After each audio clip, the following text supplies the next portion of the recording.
काल आपण प्रस्तावना बघितली उपदेशामृत. त्याचबरोबर रूप गोस्वामी बद्दल थोडी आपण त्यांच्या जीवनामध्ये त्यांच्या हरे जीवनातून कृष्ण प्रभु जी। हरे कृष्ण. हरे कृष्ण। हरे कृष्ण प्रभु जी, दंडवत प्रणाम। प्रभु जी आवाज नाही येत आहे। आवाज येत नाही? आवाज खूप कमी आहे म्हणजे काल कसा तुम्ही जवळ पकडला होता माईक तसा क्लिअर येत होता आज. काल पण छोटाच होता, खूप कमी होता आवाज। काल छोटा नंतर आला म्हणजे सुरुवातीपासून त्यांनी माईक पकडला होता ना अच्छा, तो आता क्लिअर आता येते का? क्लिअर आहे का आता? हा हरे कृष्ण. आता क्लिअर येते हो क्लिअर आता आहे ना? येतोय. ठीक आहे ठीक. हरे कृष्ण. तर काल आपण चर्चा केली कशा प्रकारे रूप गोस्वामींच्या जीवनाद्वारे आपण काय शिकायला पाहिजे, आणि त्याचबरोबर त्यांनी कशा प्रकारे आपल्याला रूपानुगा आपण कशामुळे त्यांना म्हटलेलं आहे, आणि आपण त्यांचं किती महत्त्वाचं स्थान आहे आपल्या भक्तिमय जीवनामध्ये वाढ करण्यासाठी. आणि त्यांनी या दोन महत्त्वाच्या ज्या भक्तिमय शास्त्र लिहिलेत, खास करून उपदेशामृत आणि भक्ती रसामृत सिंधू, त्या दोन शास्त्रांना खूप महत्त्वपूर्ण भाग भक्तीचा आहे असं श्रील प्रभुपादांनी सांगितलं. आणि त्यांनी दाखवून दिलंय की या चार ग्रंथामधले दोन ग्रंथ आपण हे रूप गोस्वामींचे अभ्यास करायचे आहेत या भक्तिशास्त्रीसाठी. तर कारण ते भक्तीचा निचोड आपल्याला देत आहेत. तर त्याचमुळं आपण उपदेशामृत या ग्रंथाला आपण बघत आहोत. त्याच्यामध्ये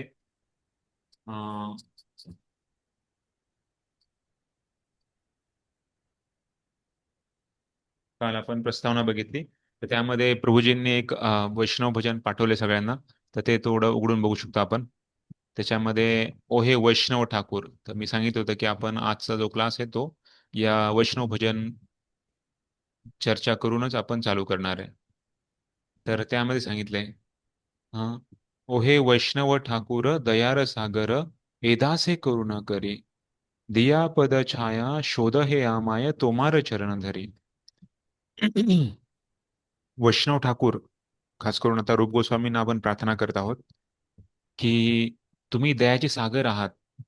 कृपया करून माझ्या या तुच्छ दासाला तुम्ही कृपा करून मला दया करा, करुणा करा, ज्याद्वारे तुमच्या चरण कमलाचा आश्रय घेऊन मला तुमच्या चरणाची आश्रय शरणागती घ्यायची आहे. तुमच्या चरणाचा आश्रय कृपा करून मला द्या. तर मी तुमच्या चरणाचं पकडत आहे. तर वैष्णवाचे चरण हे आपल्याला खूप महत्त्वाचा आश्रय आहे. कारण वैष्णवांच्या कृपेनेच भगवंताची कृपा प्राप्त करू शकते आपण. यस्य प्रसादात भगवत प्रसादो यस्य प्रसादान न गती कुतोपि.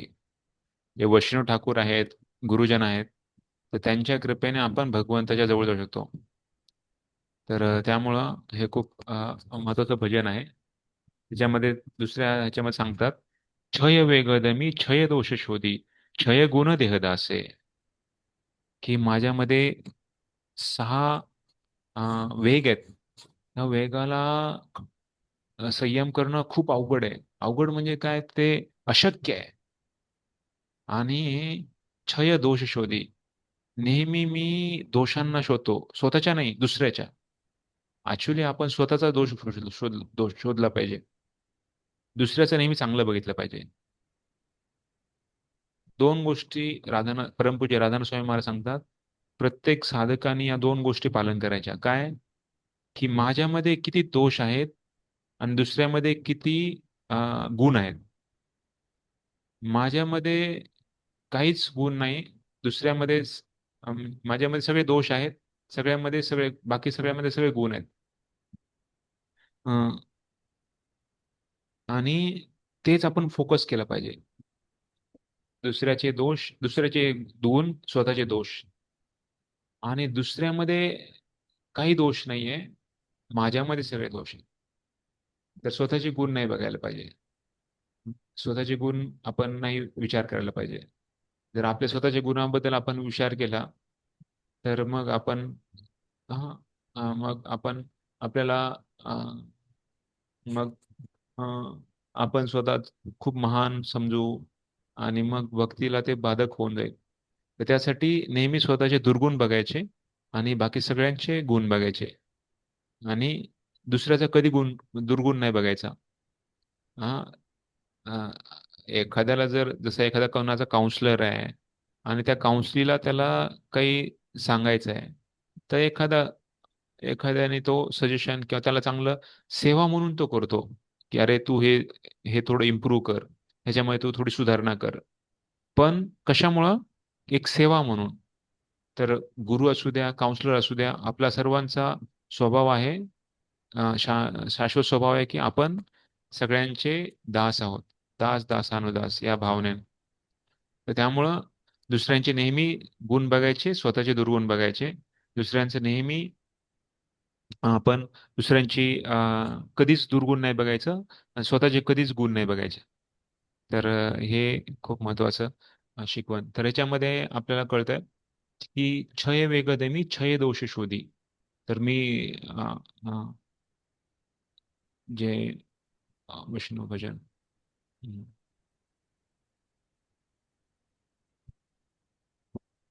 हा, क्षय गुण देहदासे. तर कृपया करून मला सहा हे जे खूप महत्वाचे जे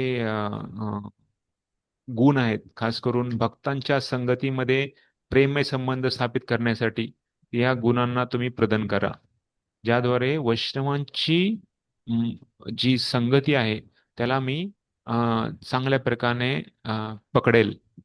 कारण ते मला काठी आहे. जसं जसं लंगडा असतो, त्याला काठी खूप महत्वाची आहे. काठी नसेल तर लंगडत लंगडत चालायला खूप अवघडतं. त्याचप्रमाणे भक्तीमध्ये आपण लंगडे आहोत. भक्तांचा समुदाय, भक्तांचा संघ हाच आपला काठी आहे. जोपर्यंत आपल्याला काठी आपण पकडत नाही तोपर्यंत भक्तीमध्ये आगे वाढ करणं खूप अवघड आहे. तर त्यामुळं भक्तांना घेऊन आपल्याला पुढे जायचं आहे. तर त्यासाठी हे सहा गुण मला द्या म्हणतात ते. सहा गुण कशासाठी? कारण आपल्याला या गुणांद्वारे आपल्याला भक्ती सोपी जाते आणि त्यानंतर मग ते सत्संग मागतात ऍक्च्युअली.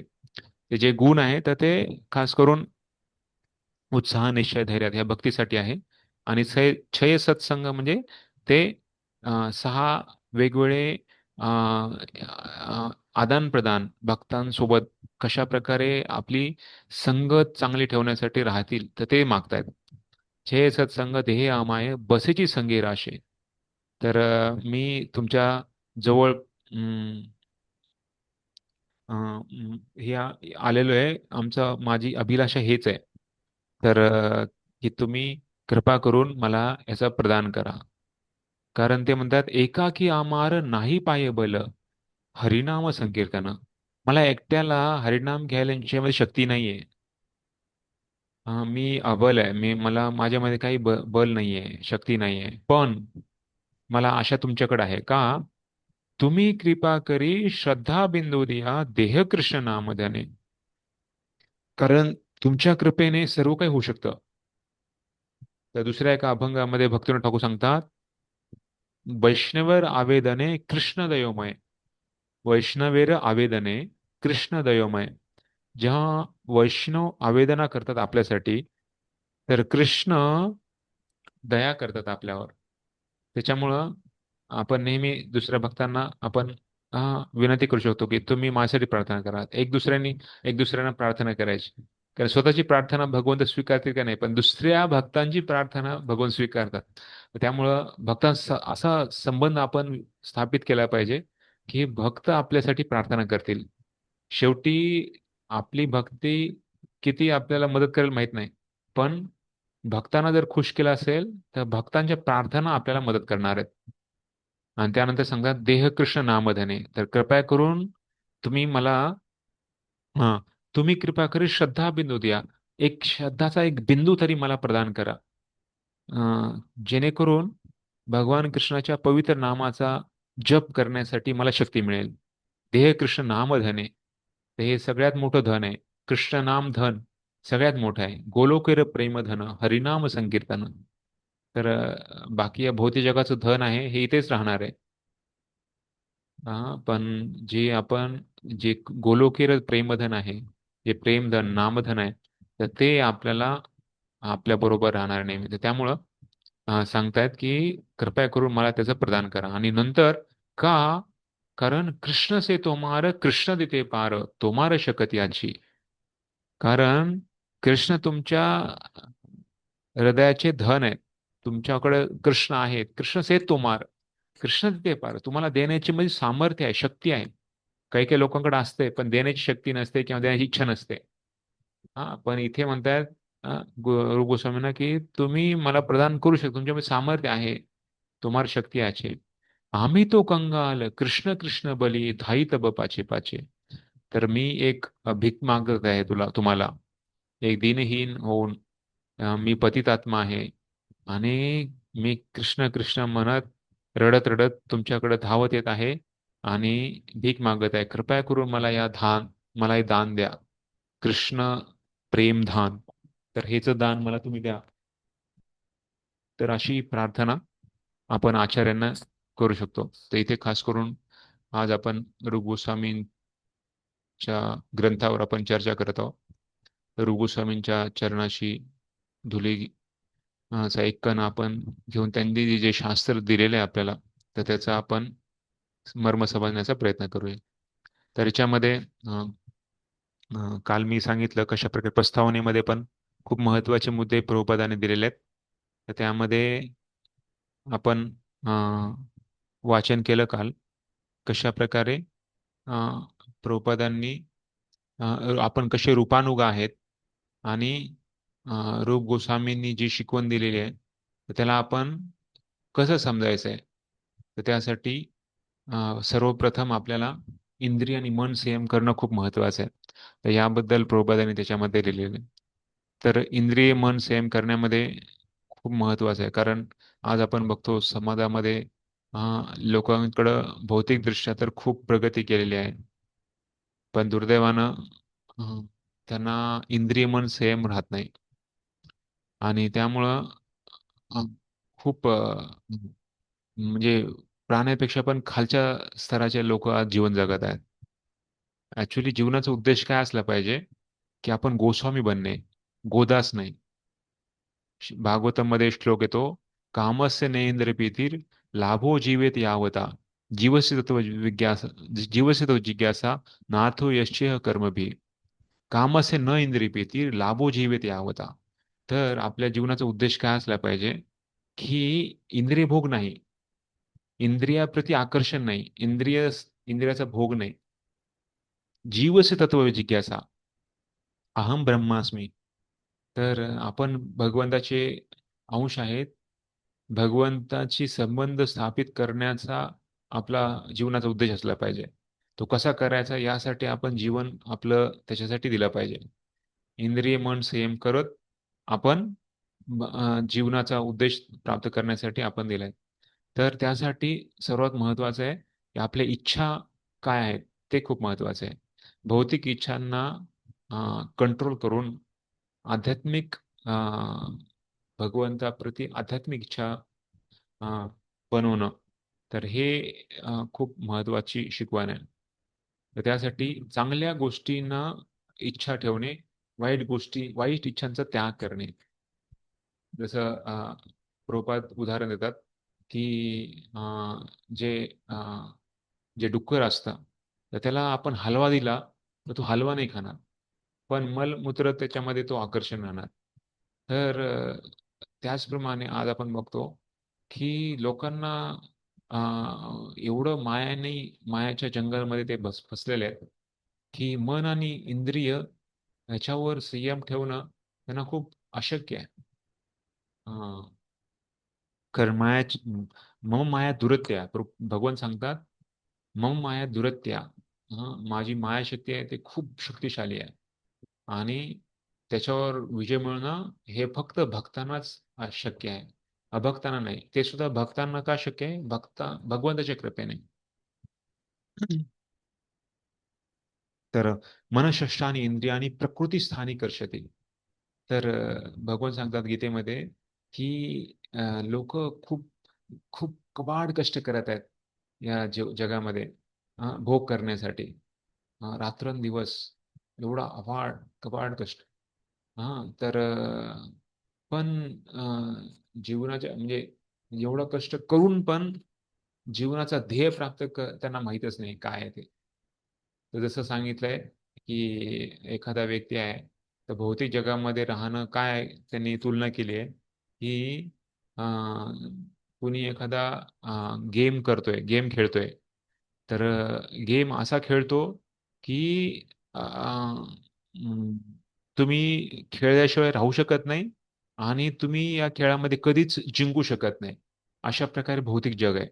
म्हणजे जसं फुटबॉल आहे तर कोणतरी फुटबॉल खेळ खेळल्याशिवाय राहू शकत नाही म्हणजे तो खेळतच राहतो पण कधीच जिंकत नाही. तर असे भौतिक जग आहे.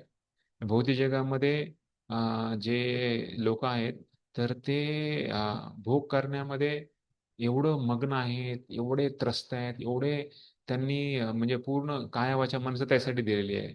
पण त्याच्यामध्ये त्यांना इंद्रिय तृप्ती कधीच मिळणार नाही कारण ह्या भौतिक जगामध्ये हे अशक्य आहे. तर त्यासाठी आपल्याला हे जाणणं पाहिजे. जसं जसं दोन प्रकारचे म्हणजे दहा दहा इंद्रियांना आपण सांगितलेलं आहे. जसं ज्ञानेंद्रिय, 5 ज्ञानेंद्रिय आणि 5 कर्मेंद्रिय. त्याच्यावर खूप महत्वाची शिकवण आहे.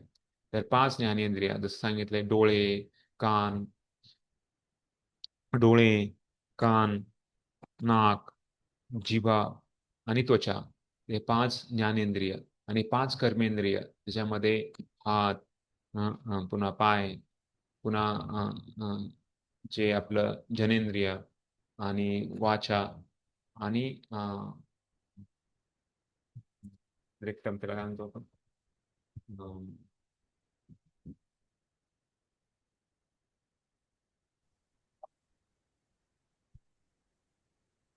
थोडस बुद्ध बुद्ध काय बोलणार मला सगळं.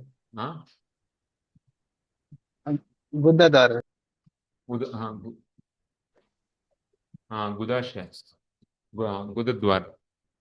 तर हे 5 कर्मेंद्रिय तर ह्या 10 इंद्रियांवर संयम ठेवणं आणि त्याच्यातला सगळ्यात मोठा नेता कोण आहे असा 10 इंद्रियाचा तर मन आहे. त्याच्यामुळं मन सगळ्यात महत्वाचं आहे. जसं कोणी कोणी रस्त्याने जाताना स्वीट मार्ट लागतं मग स्वीट मार्ट बघतो डोळे बघतात मग लगे लगे डोळे मनाला सांगतात अरे स्वीट मार्ट आहे खूप चांगला आहे स्वीट आहे खायला पाहिजे. मग लगेच पाय तिकडे चालतात पायानं लगेच मन लगेच डायरेक्शन दाखवतं चला तिकडे. मग तिथे गेल्यानंतर मग वाचा ते खायची इच्छा आहे मग ते विचारतो भाव काय. मग लगेच हाताला इन्स्ट्रक्शन खिशातून पैसे मग लगेच आणि मग तर हे सर्व ज्ञानेंद्रिय आणि कर्मेंद्रिय त्याच्यावर हे सर्व खेळ आहे. आणि मन खूप खुश होतं या सगळ्या म्हणजे बाकी सर्व इंद्रियांना तो दिशा देतोय आणि स्वतः मन खुशी होते. तर तर त्यामुळे सांगितलेलं आहे की या मनाला संयम ठेवणं हे खूप महत्वाचं आहे शिकवण आहे. आणि यासाठीच आपण हे उपदेशामृतमध्ये आता पुढे इथे बघणार आहे कशा प्रकारे आपण इंद्रिय आणि मन याच्यावर खूप महत्वाची शिकवण या उपदेशामृतमध्ये आपल्याला मिळते. त्यामुळं हे उपदेशामृत खूप आपल्या जीवनामध्ये प्रॅक्टिकल आहे. आणि जसं मन आणि इंद्रियाला अ, त्याचा गुलाम नाही बनलं पाहिजे. आपण त्यांना भगवंतासाठी सेवेसाठी त्यांना वापरायचं आहे. त्याचा गुलाम नाही बनायचा आपल्याला. जसं कुणाचा स्मार्टफोन आहे. तर स्मार्टफोन आजकाल प्रत्येकाकडे स्मार्टफोन झालेला आहे. कालच मी ट्रेनमध्ये होतो. प्रत्येक व्यक्ती त्या मोबाईलमध्ये गुंतलेला आहे. आणि शेजारी कोण आहे, काय करतोय त्याला काही त्याचं माहित नाही, देणं घेणं पण नाही. आणि एवढा गुंतलेला आहे की त्याला म्हणजे कुठं बाथरूम मध्ये गेला कुठं इकडे गेला तिकडे गेला तो फोन सुटत नाही. तर तो त्याचा आता गुलाम बनलाय. म्हणजे आपण हे भौतिक गोष्टी ज्या आहेत त्याचा आपण गुलाम नाही बनलं पाहिजे. आपण त्याचे मालक आहे. त्याला आपण योग्य रीतीने त्याला वापरायसाठी आपली तेवढी भक्ती स्ट्रॉंग असली पाहिजे आणि आपली प्रबळ इच्छा असली पाहिजे की आपण त्याचा गुलाम नाही बनायचे. भौतिक गोष्ट कुठलीही ही भगवंतासाठी कशी वापरता येईल. जसं आता लॅपटॉप आहे मोबाईल आहे. प्रभुपादांनी आपल्याला हे सर्व दिलेलं आहे कशासाठी भगवंताच्या सेवेसाठी वापरण्यासाठी. त्याचप्रमाणे इंद्रिय, मन हे जे आहे, हे आपण त्याचा गुलाम नाही बनायचंय, आपण त्याला भगवंतासाठी लावायचंय. तर त्यामुळं सांगितलंय की जसं अं, अं, जसं भक्तीमध्ये पण आपण वापरतो मोबाईल, स्मार्टफोन वगैरे कशासाठी, लेक्चर ऐकण्यासाठी, व्हिडिओ क्लास बघण्यासाठी, किंवा कीर्तन ऐकण्यासाठी, किंवा कॅलेंडर कोणी त्याच्यामध्ये वापरतो. तर ती आवश्यकतेद्वारे तो वापरतो, तो आपला एक मित्र असल्यासारखा. पण जर आपण त्याचे गुलाम बनलो, तर मग आपल्याला ते म्हणजे आपल्याला ते आपल्या भक्तीसाठी ते बाधक होऊ शकतं. तर त्यासाठी कुठलीही वस्तू ती आपल्याला कसं ती भक्तीमध्ये मदत करेल ही अशी बघितली पाहिजे. जर ती भक्तीमध्ये मदत करत नसेल, तर त्याला आपण त्याग दिला पाहिजे. हा. नाहीतर मग त्या गोष्टी आपल्याला बाधक ठरू शकतात भक्तीसाठी पण आणि आपल्या आरोग्यासाठी पण. जसं खूप मोबाईल जे ॲडिक्शन होत जातात, तर ते मुलं ते त्यांचे कान कान दुखणं किंवा त्यांच्या आरोग्यामध्ये सर्व म्हणजे कारण एक नियमितपणा राहत नाही. आणि त्यामुळे मग ते स्थिती खूप बेकार होते. तर त्यासाठी आपल्याला हे खूप महत्त्वाचं आहे लक्ष देणे. जसं दुर्योधन आणि धृतराष्ट्र. दुर्योधन हा मुलगा आहे, धृतराष्ट्र हा वडील आहे. वडील मुलाला कंट्रोल केलं पाहिजे. इथं उलटं झालं, मुलांनी दुर्योधनाने धृतराष्ट्राला सांगितलं आणि कंट्रोल केलं आणि विदुराला घरातून बाहेर काढून दिलं. तर धृतराष्ट्राचं कर्तव्य होतं की अरे, हा माझा मुलगा आहे आणि त्याला मी त्याला मी संस्कार लावले पाहिजे, त्याला मी कंट्रोल केलं पाहिजे. पण तो त्याचा गुलाम बनून बसला आणि मग पूर्ण त्याचा वंश नाश झालेला आहे. तर त्यासाठी अ, अ, प्रत्येकाची एक मर्यादा आहे. त्या मर्यादेनुसार त्या गोष्टीला, त्या वस्तूला किंवा त्या व्यक्तीनं आपण तशा प्रकारे वागलं पाहिजे. नाहीतर मग ते पुढं आपल्याला खूप अवघड होऊन जातं. त्यांनी आसक्त बनला आणि त्या आसक्तीमुळं त्याला अ, त्यामुळं आसक्तीमुळे त्याला पुढे त्यांच्या वंशामध्ये आपण बघतो की वंश नाश झालेला. तर हम्म, आणि खास करून अ, अ, जे 5 इंद्रिय आहे, हां, तर त्यामध्ये सर्वात जो खूप शक्तिशाली इंद्रिय आहे, तो आहे आपली जिव्हा. अ, आणि जिभेवर संयम मिळवणं खूप महत्त्वाचं आहे. आणि त्यासाठी पण इथे आपण पुढे बघणार आहोत. तर जिव्हा का, तर उपदेशामृत. जसं जसं उपनिषदमध्ये पण एक तुलना केलेली आहे. जसं 5 घोडे, हा, एक रथ चाललेला आहे, 5 घोडे आहेत आणि रस्सी आहे, गुलाम ते, आणि ड्रायव्हर आहे जो रथ चालवणारा चालक आहे, आणि मास्टर मालक बनले बसलेला आहे. तर ह्याची तुलना केलेली आहे आपल्या या जे आपण आता सध्या बोलत आहोत, इंद्रिय, मन, हा, पुन्हा इंद्रिय आणि बुद्धी, आणि मग आत्मा, हा, आणि हे सर्व तुलना केली आहे. तर कुणाला आठवत आहे का, कुणाला माहित आहे का? हे खूप सोपी, आपण भगवद्गीतेमध्ये पण ह्याचा अभ्यास केलेला आहे भगवत शिकताना. कुणाला माहित आहे का जी रथाची तुलना कशाशी केलेली आहे? रथ म्हणजे काय? शरीराशी केलेली. हा, बरोबर. शरीर. रथ शरीराशी, बरोबर. त्याच्यानंतर जे 5 घोडे आहेत त्याची तुलना काय आहे? पाच आपले इंद्रिय. इंद्रिय. इंद्रिय. 5 5 इंद्रिय. इंद्रिय आहेत आपली. बरोबर, हं, 5 इंद्रियाची तुलना 5 घोड्याशी केलेली आहे, बरोबर. आणि हं, त्यानंतर हं. जी रस्सी आहे किंवा जे रोप आहे, रस्सी, तर त्याची तुलना कशी? मनाशी केली. हा, मन. हा, बरोबर. बघा, जर ते दोर जर बरोबर त्याला जर त्यांनी जर लूज ठेवलं, म्हणजे त्याला जर त्यांनी कंट्रोल नाही केलं, तर ते 5 घोडे वेगवेगळ्या दिशेने जातील. आणि त्यामुळं मग ते मालकाची स्थिती तर सोडूनच द्या, ते रथ पण योग्य चालणार नाही. त्यामुळं 5 घोड्यांना कंट्रोल करण्यासाठी ती दोरी खेचून पकडली पाहिजे. त्याचप्रमाणे या शरीराशी आपल्याला जर चांगली हे करायचं असेल, आणि त्याचबरोबर आपल्या मालकाला, म्हणजे स्वतः मालक म्हणजे कोण आहे? मन. हा आत्मा. आत्मा. हा आत्मा आहे. जो घोड्याचा मालक आहे, म्हणजे घोड्याचं नाही, म्हणजे रथामध्ये बसलेला मालक आहे, जो चालकाला सांगतो इकडं तर असं कर. तर तो मालक म्हणजे आत्मा आहे, बरोबर. आणि चालक कोण आहे? रस्सी मन. परमात्मा. परमात्मा. नाही नाही नाही नाही नाही. रस्सी खेचणारा, सोडणारा कोण आहे? तो ड्रायव्हर. ड्रायव्हर. बुद्धी. मन. हा मन तर झालं ना. बुद्धी मन बुद्धी. झालं ना. बुद्धी, हा हा. बरोबर, बुद्धी आहे. बुद्धी आहे. तर ही खूप महत्वाची तुलना आहे, आणि ही आपल्या मुलांना पण आपण समजवली पाहिजे. आम्ही मुलांना जे मूल्य शिक्षण परीक्षा घेत असतो किंवा मूल्य शिक्षण शिकवतो, त्याच्यामध्ये हे तुलना सांगत असतो. तर ह्याच्यामध्ये आपण बघतो की कशा प्रकारे हे जर जर हे म्हणजे सगळ्यांना कंट्रोल केलं पाहिजे, खास करून इंद्रियांना, मनाला. आणि त्यासाठी बुद्धी एवढी तीक्ष्ण असली पाहिजे की ह्याच्यावर संयम केला पाहिजे. आजकाल उलट व्हायला लागले. बुद्धीला मन आणि इंद्रिय संयम कंट्रोल करतायत, आणि त्यामुळं मग काय स्थिती होणार आहे? मग आत्मा आणि काय मग पुढे काहीच होऊ शकत नाही असे आहे. त्यामुळे इंद्रिय मनाला कंट्रोल करायला बुद्धी तेवढी स्ट्रॉंग असली पाहिजे. आपली साधना एवढी स्ट्रॉंग असली पाहिजे की मन आणि इंद्रिय आपल्याला गुलाम नाही बनवणार. आपण त्यांना कंट्रोल करण्यासाठी तेवढी साधना स्ट्रॉंग, म्हणजे साधना. आणि खास करून आपल्याला भक्ती, भक्तीचे जे पोषक आपल्याला ग्रंथ दिलेले आहेत, तर त्याद्वारे आपल्याला बुद्धीला तीक्ष्ण करायचं आहे.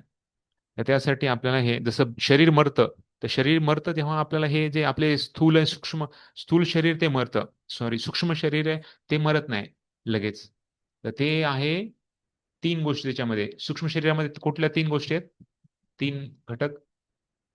मन, मन बुद्धी, बुद्धी अहंकार. अहंकार. मन, बुद्धी, अहंकार.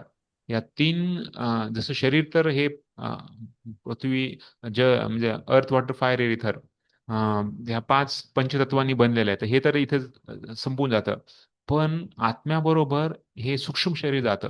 या सूक्ष्म शरीराला शुद्ध करणं खूप महत्वाचं आहे. आणि त्यासाठी मनाला शुद्ध करण्यासाठी आपला नामजप सांगितलेला आहे.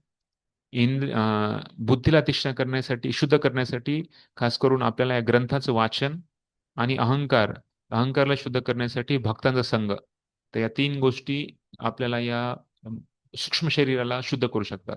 आणि मग जेव्हा हे सूक्ष्म शरीर शुद्ध झालं, स्थूल शरीर तर इथे निघून गेलेलं आहे, मग आत्मा, जो शुद्ध आत्मा होऊन भगवंताच्या धामात जाण्यासाठी पात्र होऊ शकतो. तर यासाठी हे महत्वाचं आहे. याच्यामध्ये सांगितले कशा प्रकारे, हा, जर मन आपल्याला सेम नाही राहिलं, तर मग स्थिती, समाजामध्ये पण आपण बघतो की जसं मन की बात जो सुनता है मंकी आहे. म्हणजे काय, की माकडासारखी तुलना केलेली आहे. जसं एक माकड होतं, आणि त्यांनी बघितलं एक डब्बा आहे, त्या डब्यामध्ये खूप चणे फुटाणे आहेत. तर त्याला खूप खायची इच्छा झाली. तर त्यांनी काय केलं की ते डब्बा खाली एका झाडाखाली पडलेला होता, आणि त्याच्यामध्ये खूप सुंदर, खूप जास्त हे चणे फुटाणे होते. त्यांनी काय केलं, लगेच हात घातला, आणि ते हात, एवढं त्याला वाटलं की जेवढे जेवढे जास्त मी पकडेल तेवढे जास्त मी पकडू. आणि त्यांनी जास्त पकडले, आणि त्यांनी बघितलं की मागून एक शिकारी यायला लागलाय. आता शिकारी यायला लागलाय, आणि त्यांनी जाळं घेऊन यायला लागलाय. आता त्यांच्याकडे हातामध्ये तर खूप चणे फुटाणे आहेत, ते काढायचा प्रयत्न करतोय, निघतच नाहीये. अरे, जोरात प्रयत्न करतोय, सुटतच नाहीये. आणि तो शिकारी तर लगेच यायला लागलाय. आणि मग त्याने ते हातातून सोडलं नाही. त्याला वाटलं की आता मी जेवढे जास्त तर ते घेईल आणि खाऊन मी हे, मग पण जोपर्यंत ते सुटत नाही तोपर्यंत तो उठत पण नव्हता. आणि त्या दरम्यान शिकारी येऊन त्याला पकडून घेऊन गेला. तर हिची तुलना आपल्याला पण खूप महत्वाचं आहे. आपल्याला पण सांगितलंय की जोपर्यंत आपण, इंद्रियासक्ती. Yes project. इंद्रियासक्ती. हा, तर आपल्याला पण हे इंद्रियाचे स्वामी जे आहेत, त्यांच्या स्वामीमध्ये आपल्याला इंद्रियाला घ्यायचं आहे. जर आपण या भौतिक जगाच्या आसक्तीला आपण सोडलं नाही, तर आपल्याला या भौतिक जगामध्येच फिरावं लागणार आहे. तर या भौतिक जगाची अ, म्हणजे स्वामी जे आहे, तर ती प्रकृती आहे. आणि प्रकृतीचे स्वामी आहेत कृष्ण. त्याच्यामुळं सर्व काही अध्यक्ष, मयाध्यक्ष प्रकृती सुयेतेच चराचरम. सर्व काही प्रकृती आहे, पण प्रकृतीच्या जे स्वामी आहेत तर ते भगवान आहेत. भगवंताची सेवा केल्यानंतर प्रकृतीचे जे काही कंट्रोल आहे तर ते आपल्यावर राहणार नाही. तर त्यामुळे भगवान सांगतात, मनमनाव भव भक्तो मध्याजी माम नमस्कुरू. तर माझे भक्त बना. आणि असे तसे भक्त नाही, आपल्यावर आता किती भक्त आपल्याला म्हणजे शुद्ध किती बनायचे ते आपल्यावर आहे. पण भगवंताने सांगून दिलेलं आहे. आणि आता पुढे आपण या पहिल्या धड्यामध्ये आपण बघणार आहोत कशा प्रकारे आपल्या एथा माम प्रपदे तामस्तेव भजाम. जेवढी आपण भगवंताला तीव्रतेनं भक्ती करू तेवढं भगवंत आपल्याला आदान प्रदान करणार आहेत. आपल्या बीज पाप कूट ते काय आपण आता सगळ्या त्याच्यामध्ये सायकलमध्ये बघणार आहे.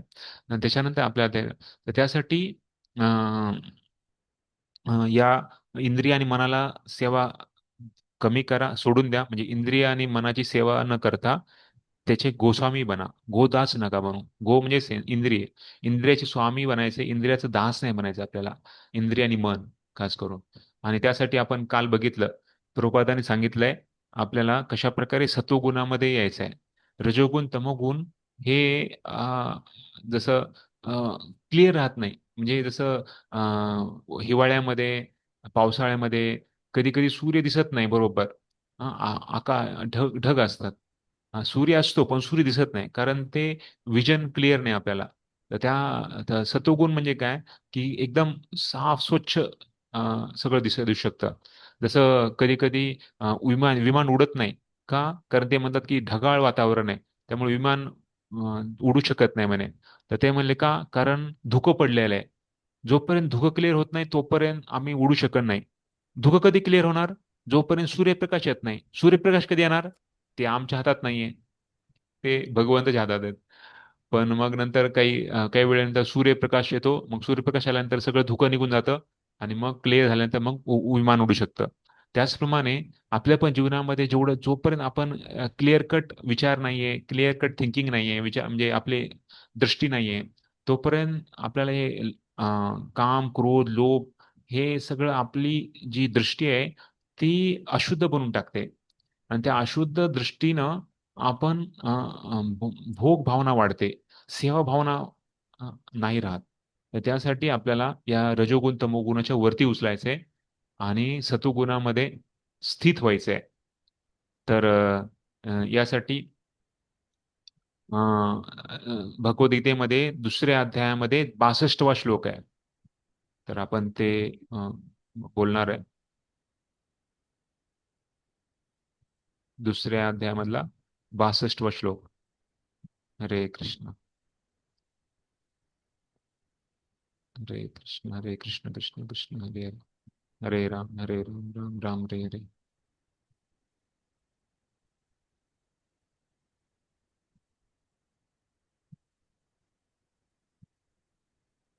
ध्यायतो विषयान् पुंसः ध्यायतो विषयान् संगस्तेषुपजायते. संगस्तेषुपजायते संगात् संगात् संजायते कामः. संगाजायते काम कामात् क्रोधोऽभिजायते.